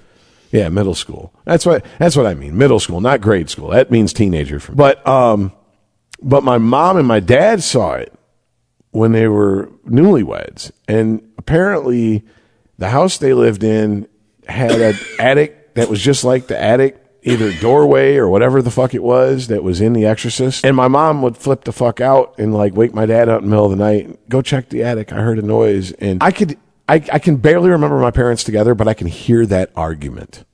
You know what I'm saying? Because I know both of them. And my mom being like, go do this. And my dad being like, you are a grown ass woman. It is a fucking movie. Go to fuck to sleep. You know what I'm saying? Like, I can hear that. But I have no memory of my parents being together pretty much. So, yeah. Sorry. Don't know where that came from. Anyways, you were dying, so go ahead. Oh, dying? Yeah, coughing over there. Oh, that was a while ago. No. We were talking about Secret Santa, Christmas, then The Exorcist. Family shit. Yeah. That's why. That's what we're talking about. Yeah. If you can't hear from all the coughing, there might be some ingesting of some fucking substances going on right now. And we're sitting in the same room, which is kind of a rare thing anymore on the podcast. Like, what, a couple times a year? So, yeah. But what else do we have? Yeah, I'm raw dogging it today. I didn't bring anything. I'm going hard like it's 2014 and we're back in the basement of the old place. Just showing up, me, myself, and I. How about nursing baby giraffe dies after being spooked. Zoo brings in grief counselors for staff. Yes. That was a real headline. Okay. Yeah, right? It's grief counselors? I mean, I feel if you work at a zoo, you're probably at least should be in that farm mentality with animals. No, not farm is way different. You don't get attached? No, farm's different. I know people that get attached even to farm animals, especially if it's like a farm animal that like there's a chance it won't get fucking slaughtered. It's like, yeah, you can get attached to this, but then it's like, well, you know, get a little long in the tooth, and that's good meat that go to waste. So, but I can see getting attached to animals at a zoo. I can see getting attached to animals if you work with animals, period. That's why I kind of wonder if people who really love animals ever go into any type of animal, like veterinarian shit. Because wouldn't it be almost hard to sit there and have to see all this fucking shit that you have to do to animals and put them down and, you know, I mean, literally like, oh, your horse broke its leg. There's nothing we can do. Shoot it. That's nuts. That's nuts. If you're an animal lover, how could you even do that job? In 2023, we still don't have the technology to fix a horse's leg. What is so? I have no idea. And this is where I wish I could call up like one of my exes and be like, explain this shit, because she was all about horses. Like, what is so special about a horse's leg that, well, that's it for that. Okay. I might be completely wrong. I might have been really drunk and high and drank this part of my fucking memory away or warped it. But I swear I've had this conversation with this ex, and the part of the conversation was something to do with how their bones are. It's almost impossible to splint or even, you can't cast basically a horse leg. So if they break it, it stays broke. You can't, we can't set it like we can our stuff. And their bones, I guess, are more brittle. I don't know if they're hollow or I don't know. Like I said, I'm trying to remember something from 20 fucking years ago. So, but I remember her trying to explain this to me, and I'm going, that doesn't sound like a reason to kill an animal. Just like get it off its feet till it heals. So and if it breaks its leg in the wild, is that it? Does it just sit there until it fucking dies? Actually, yeah. Yeah. Like certain animals, in the wild, you break your leg, you get left behind. You can't keep up and just leave it behind. See? That's the cat that I had for 14 years, Ganj. He was found and he got left behind because one, he was the runt, and two, he had a bum leg, and his mom and the rest of his fucking litter mates just skedaddled and left him in the parking lot of this fucking apartment I was renting. And a buddy of mine was getting up to go to work in the morning. He went to go get in his truck and he heard this squeak and he was like, what the fuck? And he looked, and right behind the fucking, like his back tires was this little kitten, and that was my cat. Bum leg. Took it to the vet. They're like, there's nothing we can do for him. It'll heal up on its own. He's young enough. We were like, oh, okay. They're like, if you didn't find him, he'd have probably died. A bigger predator would have came and probably killed him and ate him, or somebody would have ran him over in that parking lot. A hawk. Something, yeah. They're like, and I was like, wow, that's rough. They're like, that's what happens in the wild. If an animal breaks its leg, if you can't take care of yourself, you don't survive. There's no animal triage. It's not a Disney film. They're not going to show up and fucking, sing songs around you and shit. I should channel Keelan Ivory Wines right now. Message! Well, that's what separates us from animals, is that we don't fucking leave our elderly out to die and be picked apart, by the fucking wildlife.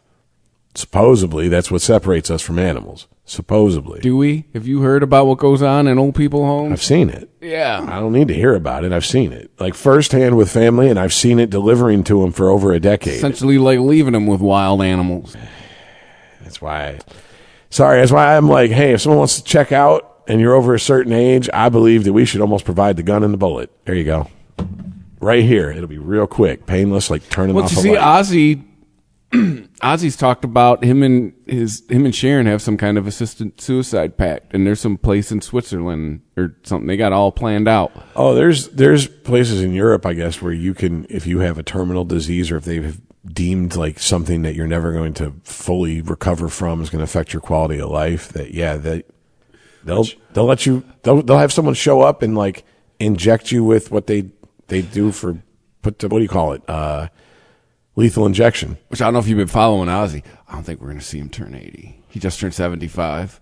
Oh, no. He had that. It's all fallout from his ATV accident that he had. He had some kind of spine surgery last year that was supposed to be the end of it, and they fucked him up even worse. And they also found like a tumor in his spine. So at this point, like his goal is he just wants to do one more show to say thank you to everybody. And like he started smoking weed again, and Sharon was ragging on him. He's like, how long you want me around? Because this is going to help keep me around a little longer. Like, I guess, that's part of it. They said they got an assisted suicide pact. And if it just gets to a point where he's like, because he's talked about, like, it's, like he's in a wheelchair now. Like, standing form, like, hurts and stuff. Like, he had a couple concerts planned. He had to cancel them because he said, I'm not going out like, I'm not going to be like Phil Collins. I'm not going to be up there in a fucking wheelchair. Like, you're either getting me standing up and trying or you ain't getting me. I mean, I get that. And to be honest with you, I mean, Phil Collins, that music lends itself more to Phil Collins because Phil Collins half the time was sitting down while singing that shit anyways because he was behind the drum kit. Yeah. So it's like, that's not so shocking. Like when I saw B.B. King, he was sitting down. And I'll tell you what, B.B. King still fucking brought it more than fucking guys half his age that I've seen all over the country. I mean, I wanted to be a blues guy, and play guitar for a living at one point and just play blues. So I was always going into blues bars.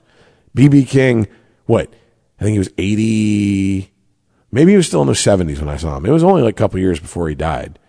But that age, sitting in a chair, still playing better than guys half his age or even in their 20s, with more fucking fire even. And I was like, how the fuck have I been missing out on? And B.B. King's tone was kind of nasty. Like, he had 4 twins going on 10. And I was like, holy shit, dude, you're driving 4, for non-guitar players, these are very loud amps that are known very well for their headroom, which means you can dime them out. 10 across the board on every fucking setting, and they stay clean. They don't distort. And he was overdriving them. So I was like, okay. It's BB. Because BB was fun. He had that 335 fucking, or whatever it was, probably fucking wide open into them things. And them fucking hot pickups he had on that shit. Oh, yeah. But yeah, anyway, sorry. Did I go off on a musician rant? Sorry, I have no idea what we were talking about besides the musician rant. Oh, it all started with grief counselors for a giraffe at a zoo. There you go. But digression after digression. Yeah. Oh, just another sign that we're getting very soft.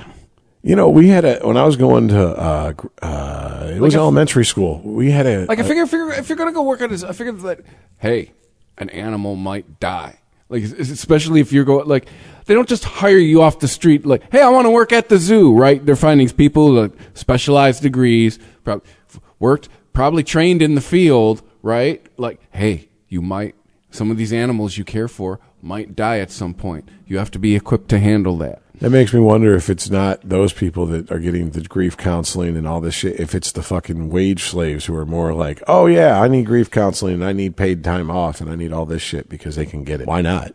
Right. I mean, you don't think executives take advantage of all their fucking perks and the fucking, like the let's bend the rules, but we're not really breaking the rules type shit that they get away, like, that's part of jobs. Oh, that's how I got paid to go away from Little Caesars. That's what I'm saying. My HR complaint had all the right words and phrases in it. That's what I'm saying. Like, it's that type of shit. Like that, yeah.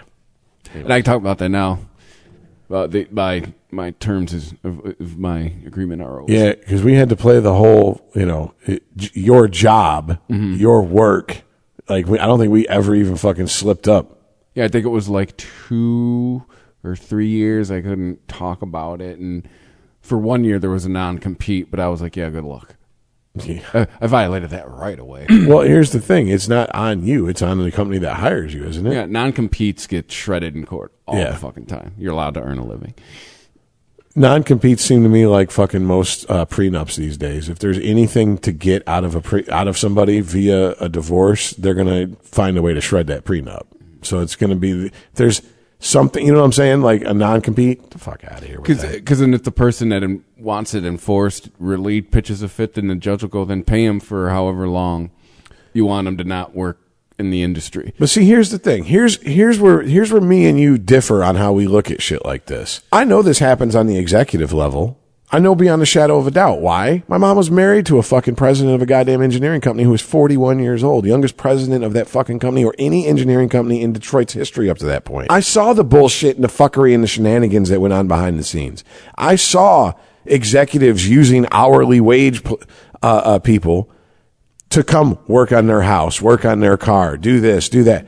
And the hourly people who were on the line or in the manufacturing part were gaming the system just as well. It's a cash job. Why is one group demonized, but the other group is given a pass for doing so? It's almost like, the executives, well, that's what comes with the job. You get people who do you favors, and you do that mafia, I'll do you a favor, you do me a favor, quid pro quo, scratch my back, I scratch yours. But when that shit happens on the blue collar side, everyone gets upset. Is it truly just because people are getting things that you don't feel they worked hard enough to deserve in your mind? And that's what this is based on? Because you obviously feel the executives work hard enough to get all their shit. Why don't you feel the rank and file work that hard to get enough shit? I'm asking you this question. This is not a rhetorical question. I'm looking at you. So, like, why is one frowned upon so heavily by you and by proxy people who agree with you?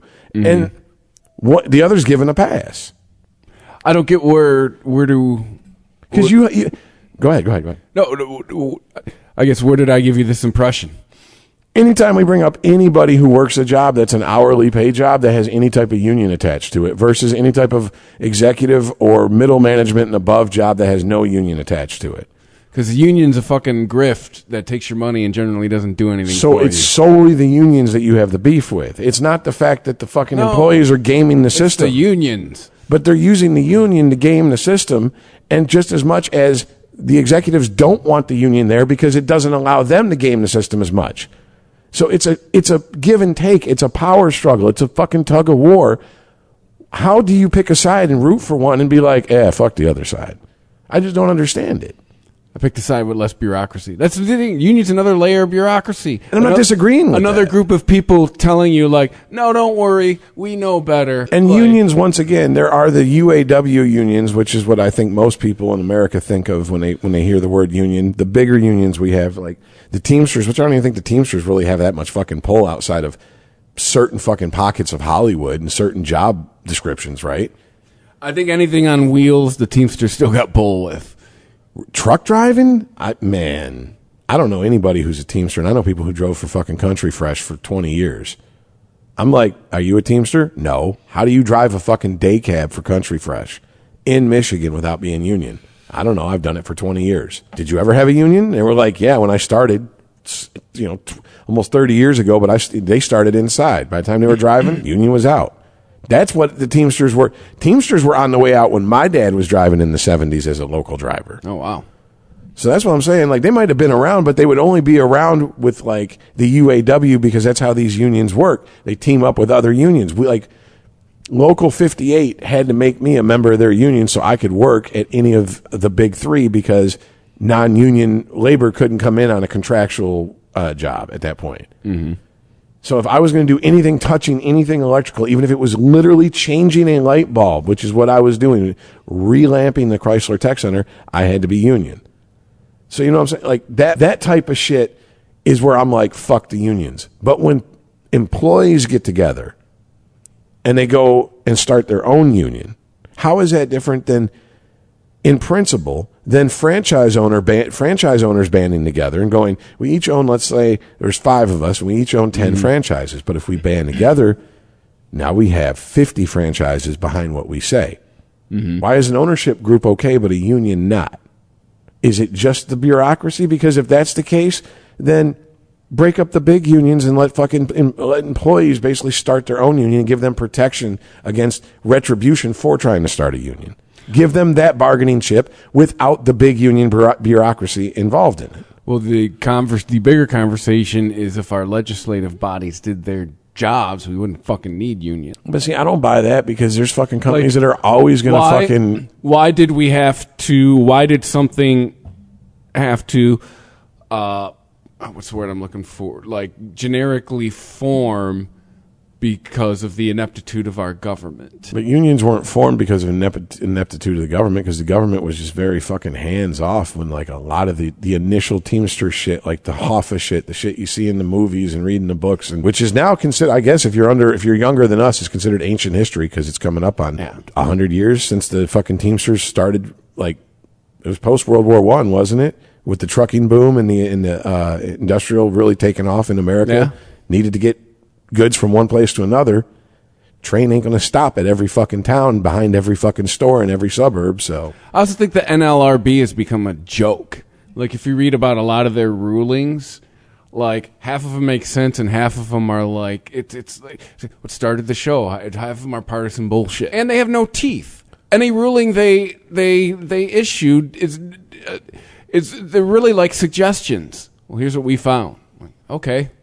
It's essentially like what the company that has a complaint against him can say. Unless there's anything that really violates federal labor law. Like, it could be George Carlin.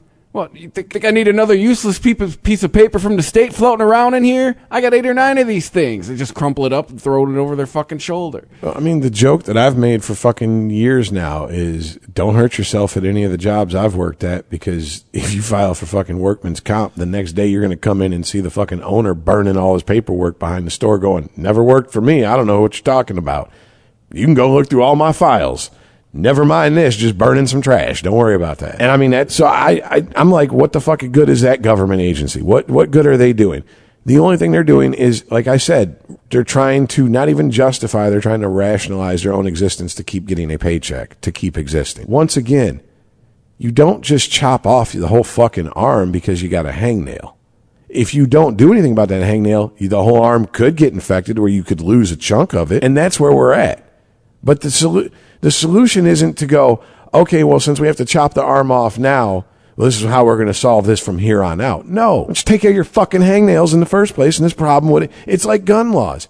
Why are we passing new gun laws when you can't enforce the ones that are on the fucking books? Agreed. What the fuck good are new laws going to do? Look, I did something. That's what it is. And that's, once again, I'm not saying, first of all, I don't even, to me, the union and governments, I don't know. Having family that were Teamsters and getting their side of the fucking story and everything and blah, blah, blah, and hearing the I guess the oral history that's been passed down through Teamsters and blah, blah, blah, this and that. I don't know. What role did the government really have then? Because it was literally police that were on a payroll of a company versus scabs versus union people. That was really it. What was the government doing to stop it? What was the federal government doing? Even local governments outside of the police, the local police departments that were basically turning a blind eye to police officers being used as a private army. This is where, like, I know I'm not a full libertarian because I think that's part of what the government, one of their functions should be. There should be watchdogs over that shit, keeping those people honest, making sure they're not, doing crazy shit. But instead, it's a deeper conversation, right? Government's not going to do that because those are the people that are putting them in power. This is why I said, going to bite the hand that feeds them. And I know that it sounds like insane ramblings of very high people, and it is to an extent in this podcast, but I did say this earlier. This is why I say that this shit, where we're going, it doesn't end in any other way besides bloodshed. That's it. That's all there is to it. This is not going to end well. Corporations have already identified where they're going to when they've basically wore out their welcome here in America. They're already looking at other parts of the world going, well, this is a developing area and we can go in here, and they're willing to give us tax breaks. Yeah, they're just finishing. There's a bottom line. They are just finishing milking what they can out of the American people and then trying to set us up in a, what is it? I don't know what you would call it. And I know there's a term for it. I wouldn't say it's the type of economy where you don't own anything. Everything's on a subscription basis or a rental basis, or you pay for the fucking service basis. Service economy. A full service economy, to the point where it's like, it is what the fucking World Economic Forum says. You own nothing and you're happy. Once we're set up like that, we are from birth, literally, we are right now, from the minute someone hands you a phone as a child to the day you die, that's going to dictate your entire life. Mm-hmm. And we've just accepted it. That thing has made us all consumers above anything else. Thanks, China. Here's the deal. There's no more reason to fucking keep us here. Turn us into a country of consumers, collect your fucking check, move your headquarters where you're going to get better fucking tax breaks to developing parts of the world, and then start the exploitation process all over again. Don't worry. By the time we work back around to America, in theory, they'll have recovered from us doing it to them the first time, and they'll have forgotten about it and forgiven us, and we can do it again and just keep this cycle going. And how can anyone look at that insanity and go, that's a sound plan? Because if that was your personal business plan, you would be in the street, bro. This is propped up by fucking people going, well, that's just a business. Who cares? That's their only job, is to make a profit. This is beyond making a profit. But see, they are social engineering to make a profit. No, they're not. That's the thing. That's where you and I differ. The people are collateral damage. They're done with the American tax system. No longer benefits them. They're out of here. They'll still take our money as consumers, but as far as where they're going to operate, it's. You don't think, okay, the fact that you have Best Buy, you have basically any big box fucking store getting rid of physical media come January 1st, 2024, to the point where I've walked into a Best Buy in the last week and literally they're just giving away physical media in some places, like here, like pay $1. And I'm like, well, that's not literally giving away, but like damn near giving away. That's what they're literally doing. And I'm just going, why? Because I just stream everything. I don't need to own anything. Really? So that's technology. But that ain't happening in the development part of the world. They're selling them shit like it's the 1950s, because that's the cycle. And remember, all this horrible shit has happened since America's post-World War II fucking introduction into, as the world power and this and that. Okay, cool. But all this destruction has come because the consumption of the American consumer, and that's what we are. We're consumers. All we do is consume. So what the fuck is going to change when it goes to someplace else in the world? It's going to be any different? Exactly. But somehow it's going to be good when it happens there, but it was bad when it was happening here. People can't even fucking decide how they feel about this shit because they're just fucking going, what am I supposed to buy next? What am I supposed to do next? This is madness, man. Like, the fact that you buy a fucking, you buy a service because you can't fix your own shit, which I kind of ran into this week, is in the real world, off the fucking podcast. And it's like that we had to have the government step in and go, no, okay, all right. Corporate America, that's stacking the deck a little too much in your favor. You already get to name the rules, name the fucking stakes. You can't stack the deck. Oh, you mean they did their job? But why did they do their job? That's what I would be interested in. What fucking happened? Who made the right phone calls to the right to the right politician to get the politicians to go, okay, we're going to side with not corporate America for a change here, which never happens hardly at all in our political process. That's what I want to know. But that's another wrong meeting. We'll talk about that at that meeting. Wrong layer of the onion, Rich. Like, look, man, I get that there's a fucking cycle. There's a process. There's a cycle in life. Everything that's born must die. Creation comes from destruction. I understand all that. Okay? I can get up my ass philosophically about that if I want to. That's not what I'm having a problem with. What I'm having a problem with is this artificial fucking construction that is being made of turn us into consumers who just plug in and stream everything. They don't have to sell us a physical product. You get one or two generations that just go, oh, well, anything besides my phone, I really enclose in whatever I need. You literally have cities on the West Coast that are experimenting with enclosed communities where if anyone in this enclosed, like basically prison, needs something, aka an appliance, they go to a community fucking like area and check out what they need, take it back to their fucking cubicle or their pod or whatever, use it, clean it, and return it. And it's like, who the fuck wants to live that way? Thank you for visiting ChristopherMedia.net. Deck your home with Blinds.com. DIY or let us install. Free design consultation. Plus free samples and free shipping. Ho, ho, ho, ho. The holidays aren't over. Celebrate big savings at Blinds.com's biggest year-end blowout. They invented a better way to buy custom window treatments 100% online with upfront pricing, no showroom markups, or misleading quotes from pushy salespeople. Go right now to Blinds.com. Satisfaction guaranteed. Satisfaction guaranteed. Hurry to Blinds.com's biggest year-end blowout and save 40% site-wide. Get 40% off right now at Blinds.com. Rules and restrictions may apply. Oh, bummer. The holidays are over. But yay, your weird relatives left. But no more presents. But yay, you have your freedom again. But there are no more desserts. But there's also no more holiday music, huh? The new year is full of ups and downs. But however you're feeling, you can always be happy with all the content on Prime Video. Catch the new season of Reacher, included with Prime. Why'd you hit him so hard? I don't hit soft. Rent or buy new releases like The Hunger Games, The Ballad of Songbirds and Snakes. You can even add on hundreds of streamers, all in one app with one password. No bummers here, just lots of yay. Prime Video, find your happy place. Restrictions apply. Prime membership not required to rent or buy. See Amazon.com/Amazon Prime for details. Deck your home with Blinds.com. DIY or let us install. Free design consultation. Plus free samples and free shipping. Ho, ho, ho, ho. The holidays aren't over.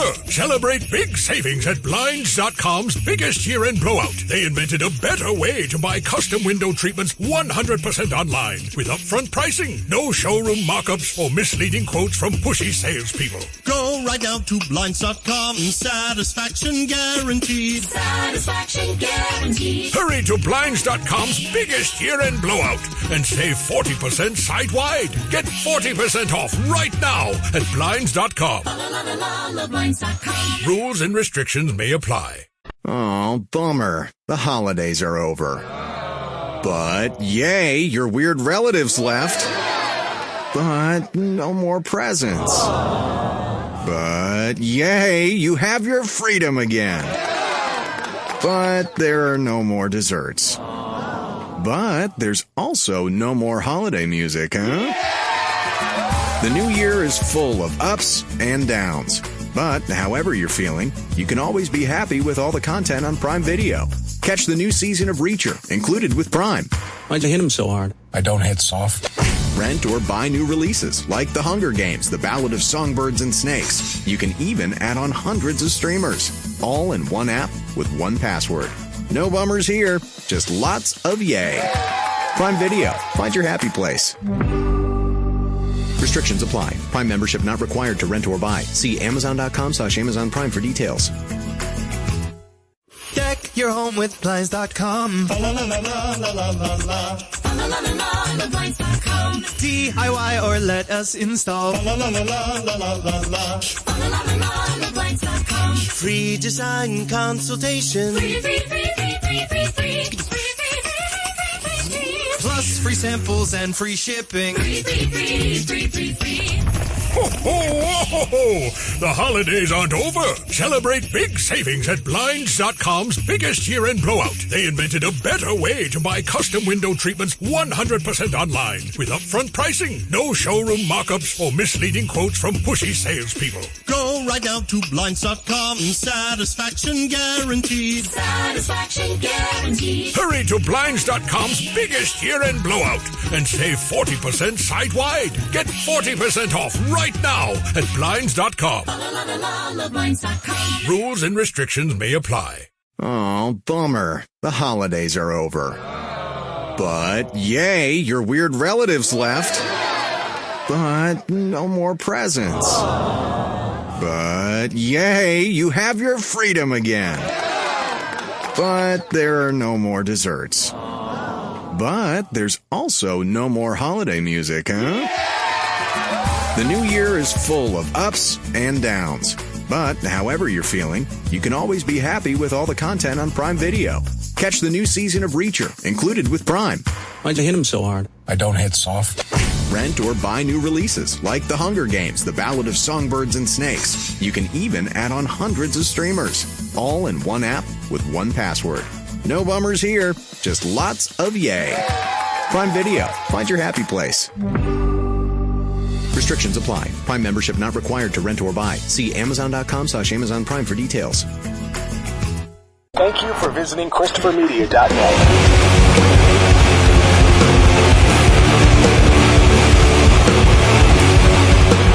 You want to live that way? No, but I just think we're also live at a pivotal time in history. I think we're in the Industrial Revolution Part 2, and we could be like two guys sitting around here.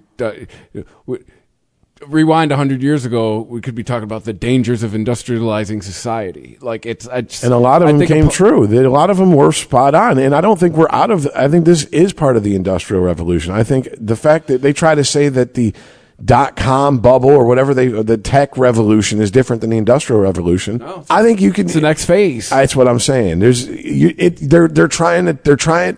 That's the human ego trying to go. My generation is the start of history. My generation is year zero. You're not that important. No one alive right now is that important. Shut the fuck up. Go away.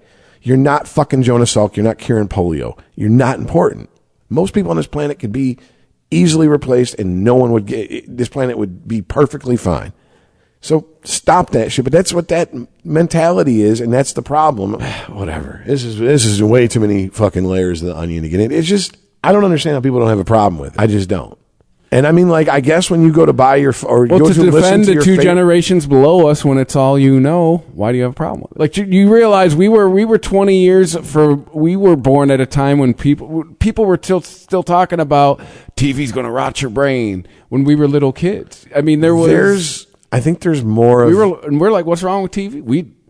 TV's been around since we were, and there were people that were still alive when we were little talking about they knew society before and after TV, and they're like, yeah, TV's bad. It's fucking making us dumber. Yeah, and the minute the internet came along and it started making us dumber, what Marshall McLuhan said has happened. When the new medium takes over, the old medium now drops its fucking lowest common denominator mentality and becomes art. And television has arguably became art since the internet's became the main form of fucking entertainment for most people. Look at starting in 97 with Oz on HBO, and then up through fucking all the shows that everybody talks about now.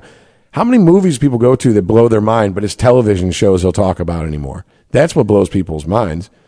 So that's just what I'm hearing is a nice little digression. Musicians, you got to wait like 20 years, but you'll have your day. Yeah, new metal's having dude, I know a lot of young people who are like flat out love Korn, love fucking Papa Roach. I'm like, no one, like, Linkin Park is the Beatles. No, but I to just Gen Z. But Brian May came out, I think it was this month, and said this will be the last year that you can tell a song was written by a human. And the musician part of me is just going, whoa, but also he's right. And that's what, based on what you just said, the next 10 to 20 years, we're like, if you're a musician now and you're making money, fucking enjoy it, because that shit's going to go away. And it sounds, with what you just said, in 20 years, musicians will come back around, because when AI is making all the music, people who make it by hand, ooh. Yeah, I've said this on this podcast. It'll become a novelty thing. Oh, you play your music by hand? Ooh, how bespoke of you. Well, I mean, okay, look, this might be a little, I don't know, esoteric, if that's the proper fucking word in this situation for the podcast, but okay. I play guitar since I'm 5, and I have a medical condition that is slowly robbing the sensation from my hands. And I don't know how to explain it any better than imagine your hands are halfway numb to your bones, but the top half of your fingers are numb and your hands are numb. It's like pins and needles that never goes away. But the lower later, like if I stick my hand under scalding hot water, it has to almost blister before I feel it. Dang. When it gets to that layer, I'm like, oh shit, that's hot. Oh fuck. Like I've had that happen at work quite a few times. I have a lot of scars in my hands that I don't know how I have them. I don't know that I cut myself until I feel it like, oh shit, what's that? Oh, I cut myself. And it pretty much has stopped me from being able to play guitar for extended periods of time, so I just don't play. And playing guitar since I'm 5, I've always had that dude, how much do you remember before you were 5? Like maybe flashes, bits and pieces at best, right? So I've always had a physical connection with music. Music has never been something that is an outside force that I am observing. It's always been something that I knew I could create, and I could observe as an outsider. It was, and now I can't play. And for whatever reason, I went to a show a few months ago. The band that was there, it's like, you know, how can you support them? Okay, I'll buy a fucking album. And I'm like, I don't even have a fucking record player. What the fuck am I going to do with this thing, right? So then, because I was married to my ex-wife, shout out to Amber, because thank you. And roundabout way, this helped her too, because her turntable died. And I turned into my ex-wife and went hunting for the cheapest, most upgradable turntable I could get and found it. And then when her turntable died, she's like, I should have bought this one in the first place. It's way better and it's way less money. And I'm like, you're welcome. And I'd like to think that, I'm not going to say Chris is cheap. Frugal. No, I'm cheap. Oh, okay. We're cool with that term. Cheap, all right. frugal, thrifty. Okay. But yeah, that's kind of like, I like bang for my buck. But yeah. So I bought this turntable, and as silly as this sounds, like I said, this is why it's maybe a little bit weird for this podcast. The ritual of pulling out an album, putting it on the turntable, putting the needle, you know what I'm saying? It's given me a physical connection to music again. And it's something that I didn't realize I missed as much as I did. That is what people will find 20 years from now. They will hear someone online. More than likely, they'll probably hear someone in person on the street playing a guitar, and they'll be like, oh, shit. Because they've never heard that before. All they've heard is 20 fucking years of, at this point, what's coming out that's AI now in 20 years will be the oldies station. And as our attention spans and our memories keep shrinking, and that's a fucking, you can measure that, and there are scientists doing so. That is not an opinion. That is a fact. Our vintage is going to get less and less. When I was younger, when I first started playing guitar, vintage was 25 years and older. Then when I worked at the guitar store around 1991, there was a shift. If you were over 50 at that point, you referred to everything 25 years and older as vintage. If you were under 50, it was 20 years and older was vintage. Now, I'm starting to hear 10, 15 years get batted around as vintage. Oh, God. For real. Like, I'm starting to see motherfuckers lust for those fucking extreme grunge pedals that come out in the late 90s, like, after grunge had been milked. Like, Creed had come out and became a joke. And this pedal come out trying to, like, ride the very last fucking ripple of the wave of grunge. $200-$300 used. I'm like, for what? Damn. You could literally plug into a fucking component stereo system, run it through your grandmother's speakers, and it sound just like that. Boy, am I pissed I threw that thing away. Right? They were practically giving them away at certain points. But I mean, that's terrible. That's what fucking took gives all your bottom end out. Yeah, absolutely. But that's what I think will happen. And then there'll be a renaissance of organically created music. And I've said this on the podcast. Smoke more weed, guys. I know I'm the only one. I smoke the most weed apparently now that I found out today, because I do a dab pen that apparently I'm like, ooh, in the big boy fucking category. And I got a memory like I do. If I stop smoking weed, it's over for everybody. But anyways, I think it'll even out. And I think there will be a market for organic music. There will always be a market for lowest common denominator music, which will be the AI created shit because it'll be the cheapest and easiest to mass produce and shove into the people's faces. And if we've taught corporate America anything, shove that fucking cheap fucking food, shove that cheap fucking whatever. Give us the shit that's easy, quick, and fast.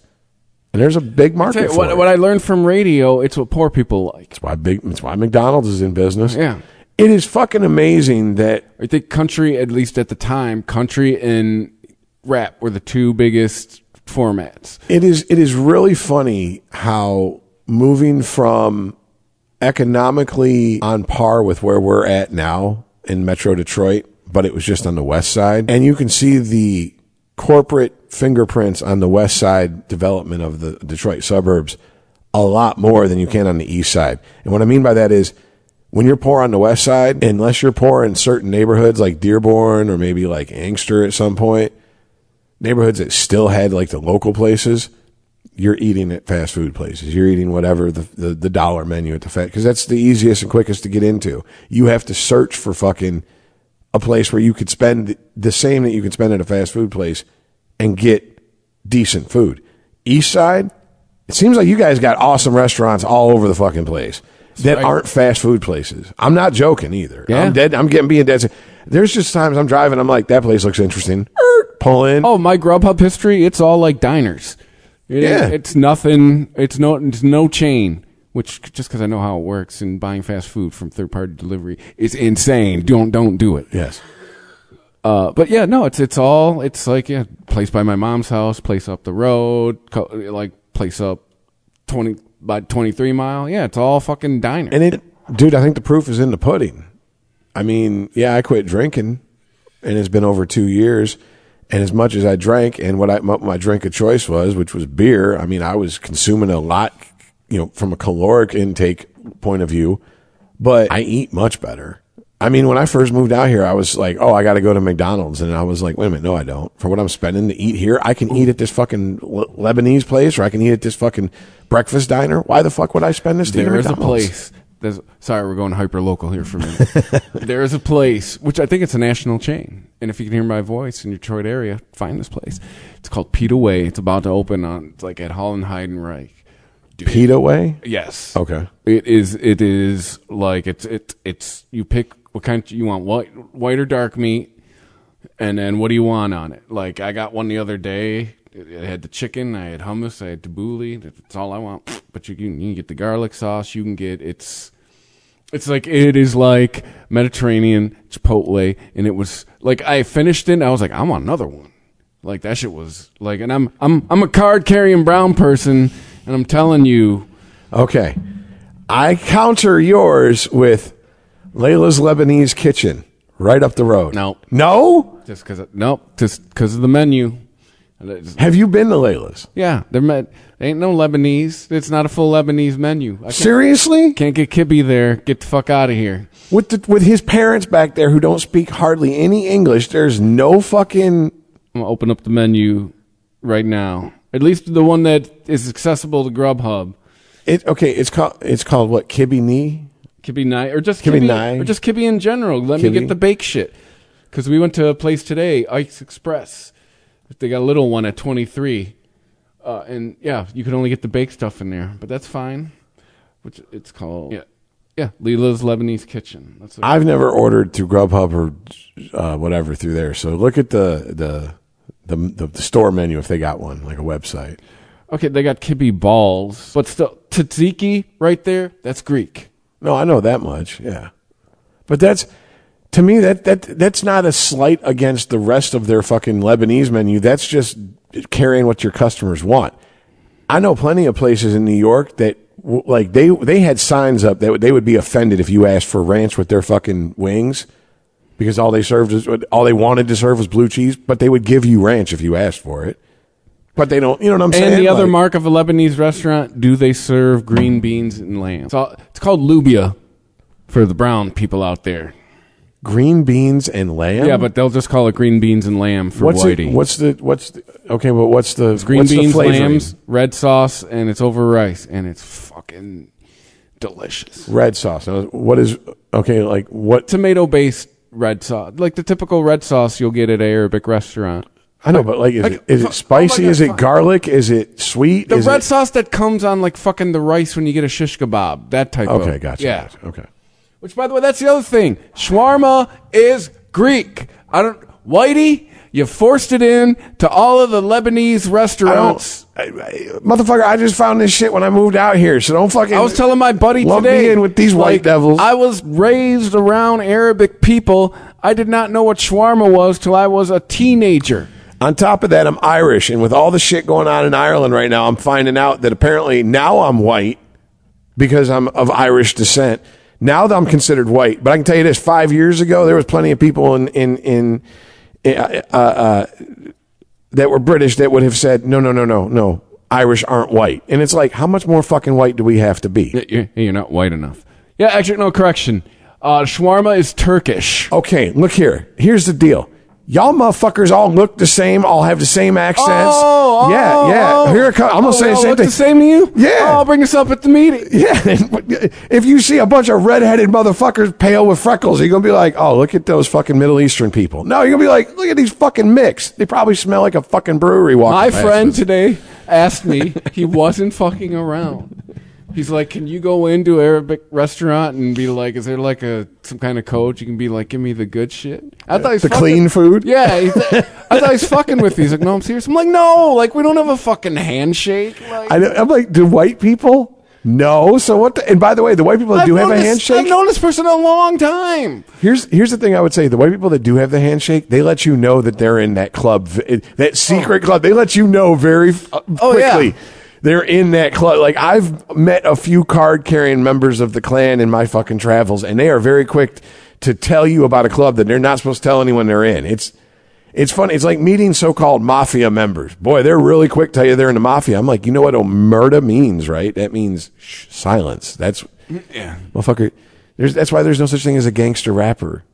Yeah. First code of being a gangster, silence. First code of being a rapper, you talk too damn much.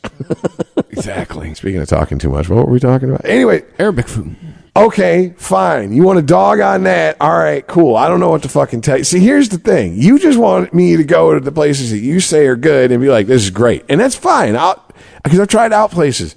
But I cannot detect a difference. I don't have the, hold on. To ask me, like, what should I look for? I don't have the fucking developed palate, I guess.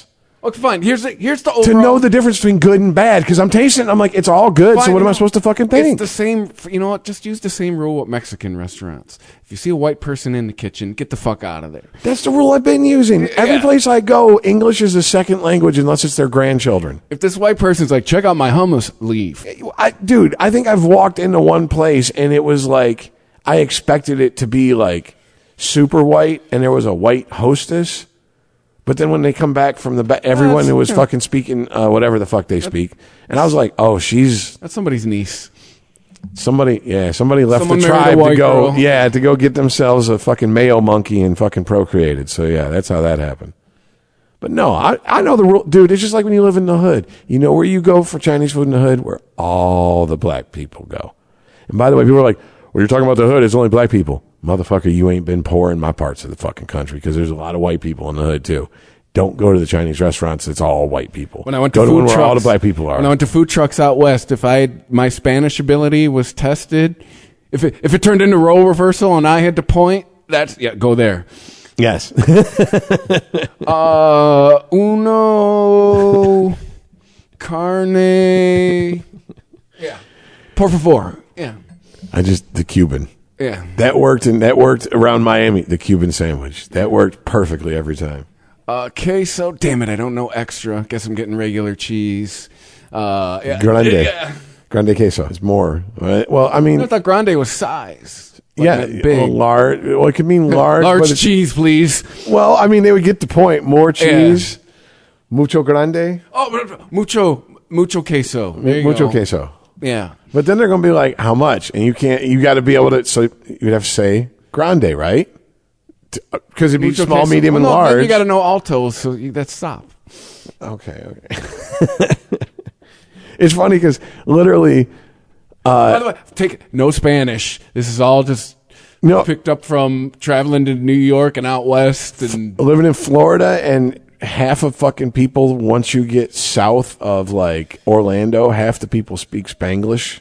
So you just learn certain words because they say them, and even though they're in Spanish, they're saying them in the context as if they were saying them in English. And it's like, oh, so you learn that. That's how I learn shit. But this happened the other day. I was at work and I was out and about, and I hear two people talking in Spanish, and I'm just sitting there waiting, and I'm like, wow, I can kind of follow this conversation. Like I'm not even getting 50% of the words, but I can tell you the topics they're talking about. You know what I'm saying? I can half-ass read it, but if I get two people going back and forth, I'm like, it depends on how fast they're talking. I got no idea. It depends on how fast they're talking. Because there's another thing. If you talk to people who don't speak English as a first language, us Northerners give them more problems than Southerners, even with Southern accents, because Southerners, on average, speak slower, unless you come from like a major metropolitan area down south, like Atlanta, maybe Nashville, those type areas. Uno, carne. So I guess you got to go out southwest to find the slow speaking Mexicans, because that's like more of the culture out there is a little bit more laid back. Oh no, and I chilled. remember uno, carne. Like no, I remember when they'd order queso, or a lot of them were just taught to say 100 ready, like, and then you asked. The way you knew is if you asked them another question, you'd get 100 ready. Just shaking the head, and they just repeat 100. Going to go back to what I know. Just give them a fucking pizza. You go to the well. Had a person that I had to deal with at work who had an accent I couldn't place, and it was kicking my ass because growing up in. Well, whatever. We keep it pretty local most of the time. I can't even say this is our local show for the year. This is our local show for the month, I guess. Growing up in Metro Detroit, you kind of get used to a couple different accents at a fairly young age. Like I got used to, I developed an ear for Middle Eastern accents. I say because I lived in Florida, but apparently because we have Mexican Village in Southwest Detroit, you can develop an ear for fucking different dialects. I don't really have an ear for the northern dialect of Spanish. I have more of a southern U.S., which would be more Cuban and like Puerto Rican influence. But this accent I couldn't place. And then this person said one word, and I was like, she said ranch. Well, she said it ranch. And I was like, that's France. That's France. That's French. I'm like, I can't recognize a French accent? How many fucking movies have we watched in our lives where there's a French accent? And I can't, one in real life, I'm like, I was literally looking at her. I thought she had a speech impediment and English was like her fourth language. No, she's just French. Guess you were never a Celine Dion fan, huh? Dion? No. Heard her speak? No. What was the French Canadian? And I'm not even I wasn't a Patrick Waugh fan. I didn't care what French he had to say about anything because he was, fuck him, Patrick Waugh. Yeah. But, and I'm not a Canadians fan because I'm an old enough hockey fan to know that the Canadians are truly the Yankees of the NHL. Anyone who says it's the Red Wings, you can tell they don't know jack shit about NHL history. 30 years ago they were. No, they were only they bought that O2 ring. But how the fuck were they the Yankees when the Yankees NHL changed the salary cap to be like, come on. Yeah, after the Avalanche did it in 2001, after the Devils did it in 2000, the Avalanche in 2001, and the fucking Red Wings in 2002, and they were like, okay, literally the team who's spending the most is winning the cup. Yeah, stop buying your cups, people. No, that I fully admit, but what I'm saying is you look at, 27 cups the Canadians have? Oh, yeah, if you look at Shutsbury, I remember being in 5th grade, like, for some reason I was really into hockey that year and looking up, like, who's, like, just looking up the history of the NHL. And the Red Wings ain't shit. And at the beginning, it's just Canadians just for years. As far as and there was Stanley only Cup. 6 fucking teams, too. And the Red Wings, they had more than they had more than the Bruins, and they had more in Boston and New York. I think that's it. Everybody else, Chicago. They had more Chicago. They were the best American team. But still, point is, I forgot why I was making the point about that. I think there was wasn't there like a decade where it was just like the Canadians won the cup? Wasn't there like 10 straight years? Something it was just like that, yeah. Canadians. And that's what the Yankees did. See, that's what I'm saying. If you know Yankee history, people are going off of Yankee dominance. Most people think of Yankee dominance. They think of the 20s and 30s Yankees. They think of the the Mickey Mantle era Yankees. But I mean, outside of the 80s, the Yankees were winning World Series in every fucking decade. You know what I'm saying? Like, and outside of recent NHL history, the Canadians were dominating in every fucking decade. Like when I first came online to baseball in the mid 80s when I was a kid, the Yankees were a fucking joke. They had Don Mattingly. That was their fucking all-star. They were perennial all-star. And they were like, maybe I think they sniffed the playoffs and got in a few times, maybe in the 80s. I think it's a thing that Mattingly only had one playoff series. And then they picked it up in the 90s, and then we all know how that went after that. Yeah, but whatever. Baseball is sports is just That's another thing. Is, by the way, we don't do a sports podcast, but our best chance to talk any type of sports shit is right now while Jess isn't on the show. Dude, there's some fucking bending over backwards going on in the NHL to accommodate online betting, and I'm just like, okay. What do you mean? Like guys not scoring goals when they could? No. I'm talking about like the NHL, like cozying up to online betting. Oh, all sports have finally, like, 10 years ago, the NFL was like shame with DraftKings and all that. Now DraftKings sponsors. Now they got they're the official betting partner of the NFL. Like, all sports is finally just said. Well, I guess the NHL is hedging, no pun intended, hedging its bets that this will increase their viewership because they're so desperate. And it's like, I don't. Oh, it's true. You want a game to matter that don't matter to anybody? Bet on it. Oh, no, absolutely. Dude, that's why I had. There's been a couple Thursday night games this year where I've built a parlay that is like, well, it's the only reason I'm watching this game is because I'm trying to win $10. I had to apologize to my ex-wife, new husband, for introducing her to fantasy football. Oh, by the way, you ready for the matchup? Yes, I play her this week. We're going to test my theory because I lost the last fucking season. If I had went undefeated in the season, I'd have lost in the first round that I had to play in the playoffs. I maintain that. Now that I lost in the regular season, I'm running the table through the playoffs. Now everyone's fucked. You didn't lose, didn't you finish? 11-1. I lost my last game. Who handed you the L? Stoutman, Imperial Stoutman. Oh, Michigan beer guy. Yeah, I think. So you lost to a worthy foe. Someone who's trying. Yeah. Yeah, I didn't. It wasn't. But like thank God my bye week was last week because I wouldn't have beat anybody in the playoffs. My team scored low for the entire. No one gives a fuck about this fantasy football league except for the 9 people that are in it. Anyway, I didn't take into consideration that what the NHL is or isn't doing. I guess is immaterial now that you're saying that, like, especially football and the NHL, the NFL, buddying up to online betting, then it's pretty fucking ubiquitous at this point. It's it's acceptable. But I got a couple friends with gambling problems, and they think we don't know it. Oh yeah, it's everywhere. This is one of those things that's like, I'm talking just about from the integrity of the sport. Like it was, we won't cozy up with gambling. That's exactly what's going to happen if we like basically legalize, decriminalize, or loosen the fucking strings and the regulations on gambling, especially online gambling. No, it won't happen. It hasn't even been 5 years. It's already happened. Remember when casinos came to Detroit? It was going to be Sodom and Gomorrah, and it was going to be the downfall. And we're 20 years into them? All it's been is like another source for jobs.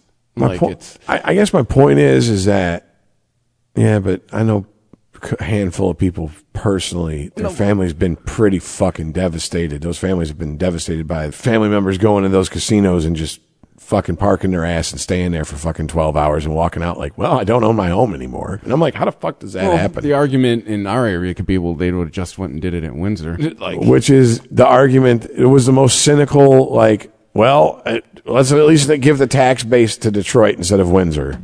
And it was like, wow, that's a mask off moment, isn't it? It's like, we don't give a fuck about our citizens. We just need that tax money. That's all you care about. But I don't know. To me, we're talking about the city of Detroit giving a fuck about their citizens. That ship sailed way before. To me, the professional sports leagues buddying up like this just screams you're removing any semblance of integrity you have the first time the peek behind the curtain reveals that there's, we moved this game to this date or made it, blah, blah, blah. And it's like, we did it for these reasons. But really, when it comes out, when a 30 for 30 comes out in 10 years, it was because, well, you know, someone from DraftKings or some other fucking group paid somebody here. And they're like, okay, well, yeah, and we're going to get this, we're going to get this. Not necessarily game fixing, but the way to work around it. Everything but. Basically, the dude who can't find the clit but sucks and licks everything around it is what they're going to become. And that's exactly what I think is going to happen. Oh, there was already a game this year with a field goal at the end. Oh, it was there was enough time left. Like, the team was winning. They didn't need to kick. All they really had to do was kneel, and they kicked anyways. And a lot of people went, because what that kick did was it fucking moved the fucking line. And a lot of people were like, most situations, most teams would just fucking kneel. You had like 20 seconds left. You were winning. Now, if it was a rivalry game, like if it was like Michigan versus Ohio State, it's just what Woody said. Why did you go for 2? Because I couldn't go for 3. No, you know it was some bullshit game, non-division. Yeah, that's what makes it. See, but that casts that suspicious light on it. And why? Directly because of them cozying up to this shit. So why'd you look at me like I was crazy when I initially said it? You just proved my point for me. I look at you like you're crazy. Okay, well, maybe I don't know your looks all that well because we don't podcast in the same room as much anymore. But I was like, why is he looking at me like I just grew a third fucking head? Now, I think there's more. I think it's more going to open the door to point shaving, to shit like that. I think it's going to open more to players, I think, maybe getting a little on the side for... The argument with paying the college athletes was it would make them less susceptible to this because who the fuck's going to target the guy who's fucking warming the bench and he's the human victory cigar? Nobody. So if that guy doesn't get money through college sports, it doesn't matter because nobody can pay him off because he can't affect the game anyways. But point shaving, I think, is probably more likely something you're going to see at the college level because there's just some contracts in the NBA. If you can make a difference, you're making a huge amount of money.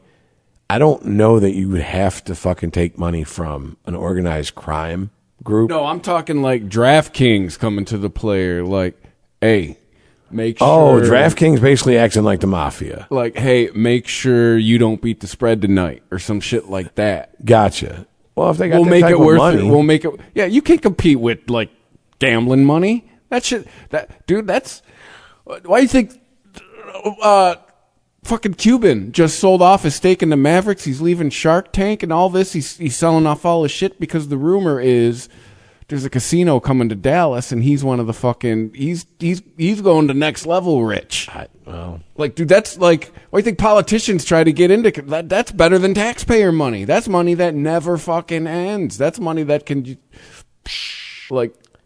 We've seen with our federal government, eventually that runs out and you got to pass spending bills and all that. Casinos, it's like owning a bank. Casinos are just one of those things, I guess, because if I'm going to spend my money on a vice, there's never been a high from winning a bet that has made me feel better than the cheapest drunk I've ever thrown on. So I rather spend my money on booze, and that's why I never developed I have recently come to the gambling.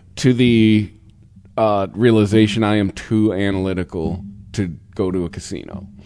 Because once you actually sit down and start doing rigged, yes. Well, no, because I also possess the wherewithal. Like, I just know this from years and years of going to Vegas and stuff. Like, if you win back more than 25% of your bet, you have beat the odds. Stop. Like, I can put down $10. Win fucking 4 and go, I just won 40% of my investment. Peace! Like, the casino isn't for me. It's for the people who can't control. That can't get up. Yeah. Or the people who are like my ex-wife who are just, I don't know how she does this, but I had tickets for opening day. And my uncle was in town unexpectedly. And I was like, well, I have tickets for opening day for the Tigers. Me and the wife are going to go. You and I can go. I know she'll be more than happy to visit one of the city's casinos. And she was like, okay, so I'm going to go. Your uncle said he's buying the drinks, which I'm about to show you how much I used to drink. She had budgeted $500 for us to drink at opening day. Wow. And when I say us, that was basically... It's impressive. That was mostly me. Probably about... And by the way, I tip well. You know what I'm saying? Like, so, you know, like if you bring, like if you're at the stands opening day and the beer guy, like I'm going to want the beer guy to remember me. So he's getting a $10 tip on the first fucking drink and a $5 tip every drink after that. Yeah. Just make sure I'm never raising up an empty drink and we're good. So, but she was like, your uncle said he's going to pay. And since he doesn't understand he just basically has to refinance his house now, I'm going to take the 500 we had and I'm going to take it to the casino. And I was like, all right, here's the rule. Don't lose more than 500. She's like, okay. Walked out with like 1,500. Opening day, 2005. However long that game was, that's how long it took her to do it. And I was like, how the fuck? What'd she play? Cards. That's all she ever If you plays. tell me slot machines, I'm going to leave. No. Yeah. No, and I have, my sister has lived in Vegas pretty much most of her life and for a good chunk of her adult life. And she's told me that slot machines are just keep feeding it and eventually it'll hit. It's set to hit at a certain amount and it can be random. It can be changed and it's literally just you're sitting there feeding it and you're hoping when it hits, you hit for more than you've put in. Mm-hmm. That's it. And that's why these old women get pissed if they get up to move or do something and someone sits down in the machine. Like, I've been working that machine. Fuck off. You know, it can hit at any second. No, when I did do slot machines, that's what we do. We'd sit there and watch for somebody who sat there and didn't win. And as soon as they got up, let's go play that one. Yeah, bum rush the machine. Yeah. So, I mean, but it's like black metal. I never listened to black metal growing up. It seemed kind of silly. I'm not a big fan of the high-pitched singing that's in a lot of black metal. But through musical genres that are offshoots of black metal, I've developed an ear for black metal to where I can listen to black metal, even though I don't really care for it. I can tell you what is considered good and bad black metal. So, you know what I'm saying? Like, you develop an ear for shit even if you don't. I never developed anything for gambling. Like, I don't have any type of feel or sense for it. When people talk about it, I'm like, I don't know what any of that means, and I don't care. To me, it just sounds like a really complicated way to hand over my money to somebody. Mm-hmm. And if I'm going to hand over my money, I want to be high or drunk. In poker, it has nothing to do with the cards. Well, there's a little bit to do with the cards. With poker, it's all about how good you are reading people. I mean, that's the thing. Like, it's how you calibrate your instinct of this motherfucker's lying to me. Like, I don't know. It just poker to me. Just I don't know. Once again, it's like people are like it's a skill, and I'm like, what, to play cards you're dealt? No, I don't think that's a skill. Once you know the odds and once you can calculate the odds, that's not the skill. Yeah. The skill is Correct. what you just said, reading people. That's the skill. But that's why I don't play poker. No, that's good why I don't hand play, just backs up the shit you talk. That's what I'm saying. Like, that's why I don't play poker, because what is the rule? If you sit down at a poker table and you can't identify the sucker's you. Motherfucker, don't try to sell me that shit that, like, how I play poker.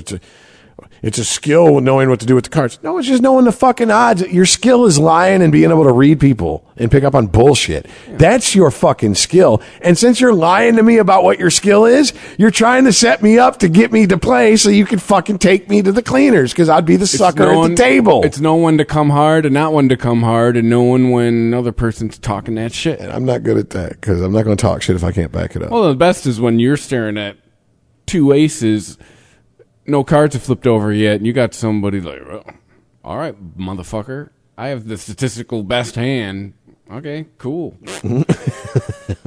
That's the best feeling.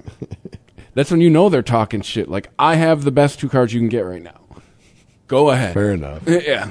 Like I said, to me, don't get me wrong. I'm not saying that, like, I'm one of those people that, like, you should have no vices, but my choice of vice was something that was going to get me into an altered state versus, woo, I won. Now let me give it right back on the next bet. That makes no sense to me. Now the motherfucker that is poker is I could be holding 2 2s and just trying to bluff you, and then the flop comes out and it's like deuce ace, right? So then now you're big dicking it because you got I got 3 aces. You don't know he's sitting on 4 2s, right? You just think like, oh, he's got a 2. How cute. We got 2 3 of a kinds going at each other. And then, yeah, keep coming, motherfucker. You know. None of that sounds appealing to me. Yeah, and then like, yeah, bitch, 3 aces, and then I got 4 2s, and then you're like, I want to stab you right now. See, here's another thing the ex was good at. she joined a couple poker tournaments after we split up and did well. Like, finished in the money a few times. She's got titties. Sure. But, I mean, dude, did you ever see my ex-wife? For as long as we known each other, we really didn't hang out when I was with my ex-wife. But my ex-wife dressed like an old Russian woman when she wasn't at work. You know what I'm saying? Or we weren't going out. So yeah, but I bet you she played cards. She was wearing something fucking I've low dropped cut. her at the casino, and she's been like, I played cards and I played poker and blah, blah, blah, blah, and I made money. And I'm like, you ain't dressed like... She ain't looking like Jennifer Tilly at World Poker, whatever the fuck. But, I mean, it doesn't... I get what you're saying, but... Titties are titties, covered or not. Dudes are dudes. Yeah, but when there's money, I'm telling you, dude, this is what I'm saying. You get on one thing, and it's like, okay, there's one dude out of 100 who's going to be so distracted by titties that she could take him to the cleaners. The rest of those dudes that are paying money to be in that tournament are not going to be distracted by titties, dude. That's like you saying you're going to be distracted by someone holding up a lighter in the crowd when you're playing guitar on stage. Or she's got to bat her eyes. That's all she's got to do. No, that's when you're a female. I would love to be a female poker player. I would make so much. Oh, God. I'm telling you, dude, there's a difference between people that are there to do it to make money and they don't give a fuck who else is at the table. And yeah, even those guys. The shit with my ex, I can guarantee you this. She was sitting down at the table with serious players because if it was all she had to do to win was bat her eyes and put her titties together. This is how fucked up this woman is. She don't want to win like that.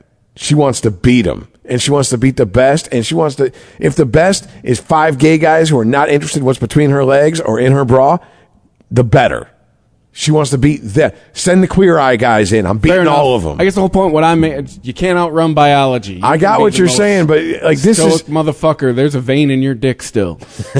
I'm just saying, this is my ex-wife, and you didn't know her like that. Like, she hates to lose more than she loves to win. She's that person. Oh, one of those. Yes, Monica. We used to joke. She was Monica from Friends. The can't lose, get violent over it, dude. The only thing I could whoop her ass at. I don't understand that joke. You're not a Friends. That's why that's why I'm pivoting, or I tried to without fucking addressing that I made a Friends reference that you didn't get. The only 2 things I could whoop her ass at on the regular, I'd whoop her ass at Monopoly to the point where it would end like you'd see a Monopoly game, like, fuck you, the board flips, I quit. It's like Googling divorce lawyers. Yeah. Oh, absolutely. I'm not even joking, dude. And then it was probably 60-40 if we played Yahtzee. I could beat her at Yahtzee. But I think she took those losses a lot easier because that is literally just a game of chance because you're throwing dice and going, what can I write down that I need? That's it. So anything else? Dude, when she was a Lions fan, by the way, typical woman, why I'm a Lions fan. This is when Steve Mariucci got the head coaching job. He's cute. I'm a Lions fan now. Get the fuck out of here. Whatever. He's got them baby blues. Yeah. And I mean, that's what got her interested in me, which, hey, it got me 10 years of fun. What can I fucking say about it? But anyways, when the Lions would do what the Lions always did back then, especially back then, dude, I felt like a battered husband. Like, she would start throwing shit. I'm like, this is what she told me, like, you have to stop drinking hard liquor because you get this violent about shit. When it goes wrong in a hockey game you're invested in. Bitch, you got to stop watching the Lions because you're fucking violent when they lose. And that's all the fuck they do in the mid-2000s. Right. You know what I'm saying? I'm running out of spackle. Like, seriously. So, yes, that type of person that I don't want to... see, playing poker with those type of people is my worst fear because they're going to see me and be like, have a seat. We're going to take it easy on you. We'll just play. Don't worry. And it's like, no, motherfucker. This is how every prison rape starts. I've seen enough of these fucking movies. No. No means no. All right. Well, are we going to wrap it up? Because we're ending. We're literally comparing prison rape to sitting down at a table with people who don't have tells, I guess. Good way to end the holiday show. Prison rape. I just want to say, it's funny thinking back to the first Christmas show we did because it was me, you, Aaron, and Jay. And we acknowledged it was our Christmas show. We talked about Christmas shit. We kept it kind of lighthearted. We even talked about the fucking Star Wars Christmas special and watched part of it. And now it's like, it's Christmas. Here's a lackadaisical attempt at a Christmas topic. Okay, anyway, so let's talk about the shit we don't give a fuck. It's Christmas. Who cares? Hey, well, we're Gen X, right? Well, I almost feel it's also because we're not religious. And like for our family, most Christmas traditions are probably religious. So if we're not religious, we're not really taking part in them, right? My Christmas tradition is I go to my mom's house on Christmas Day. The end. Like I was telling someone on Saturday, the only way you know it's Christmas in my house is looking at the fucking calendar. Yeah, pretty much. Like, you see, I found the Christmas decorations. I didn't hang them up. The 3 that I have. There's one sitting down here. There's 2 sitting up there. Well, Christmas in like 4 days. Fuck it. I'm not hanging them up. I'll tell you something when we're done. Let's wrap this up. All right. At Gen Exhausted Pod on the social medias, ChristopherMedia.net is where the PayPal button is if you want to help us out. It's the holiday season. If you're feeling giving, go hit that. And wherever you listen to us, if you can rate and review us, we'd appreciate it because it helps other people find the show. Last show 2023, at least last show that will be posted. Happy New Year, all that crap. And we'll see you next time. Later, guys.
your home with Blinds.com. DIY or let us install. Free design consultation. Plus free samples and free shipping. Ho, ho, ho, ho.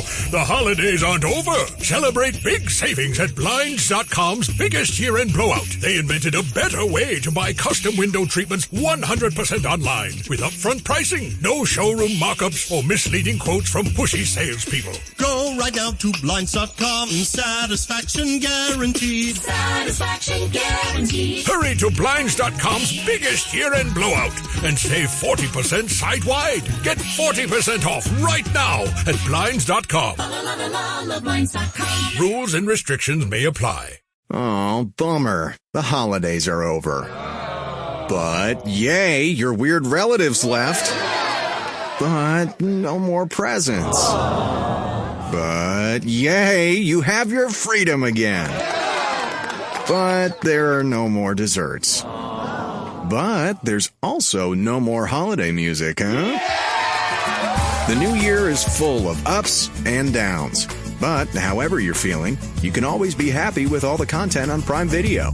Catch the new season of Reacher, included with Prime. Why'd you hit him so hard? I don't hit soft. Rent or buy new releases like The Hunger Games, The Ballad of Songbirds and Snakes. You can even add on hundreds of streamers, all in one app with one password. No bummers here, just lots of yay. Prime Video, find your happy place. Restrictions apply. Prime membership not required to rent or buy. See Amazon.com/Amazon Prime for details. Deck your home with Blinds.com. DIY or let us install. Free design consultation.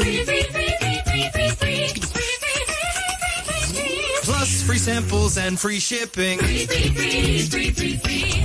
Ho, ho, ho, ho. The holidays aren't over. Celebrate big savings at Blinds.com's biggest year-end blowout. They invented a better way to buy custom window treatments 100% online with upfront pricing, no showroom markups, or misleading quotes from pushy salespeople. Go right now to Blinds.com. Satisfaction guaranteed. Satisfaction guaranteed. Hurry to Blinds.com's biggest year-end blowout and save 40% site-wide. Get 40% off right now at Blinds.com. Rules and restrictions may apply. Thank you for visiting ChristopherMedia.net.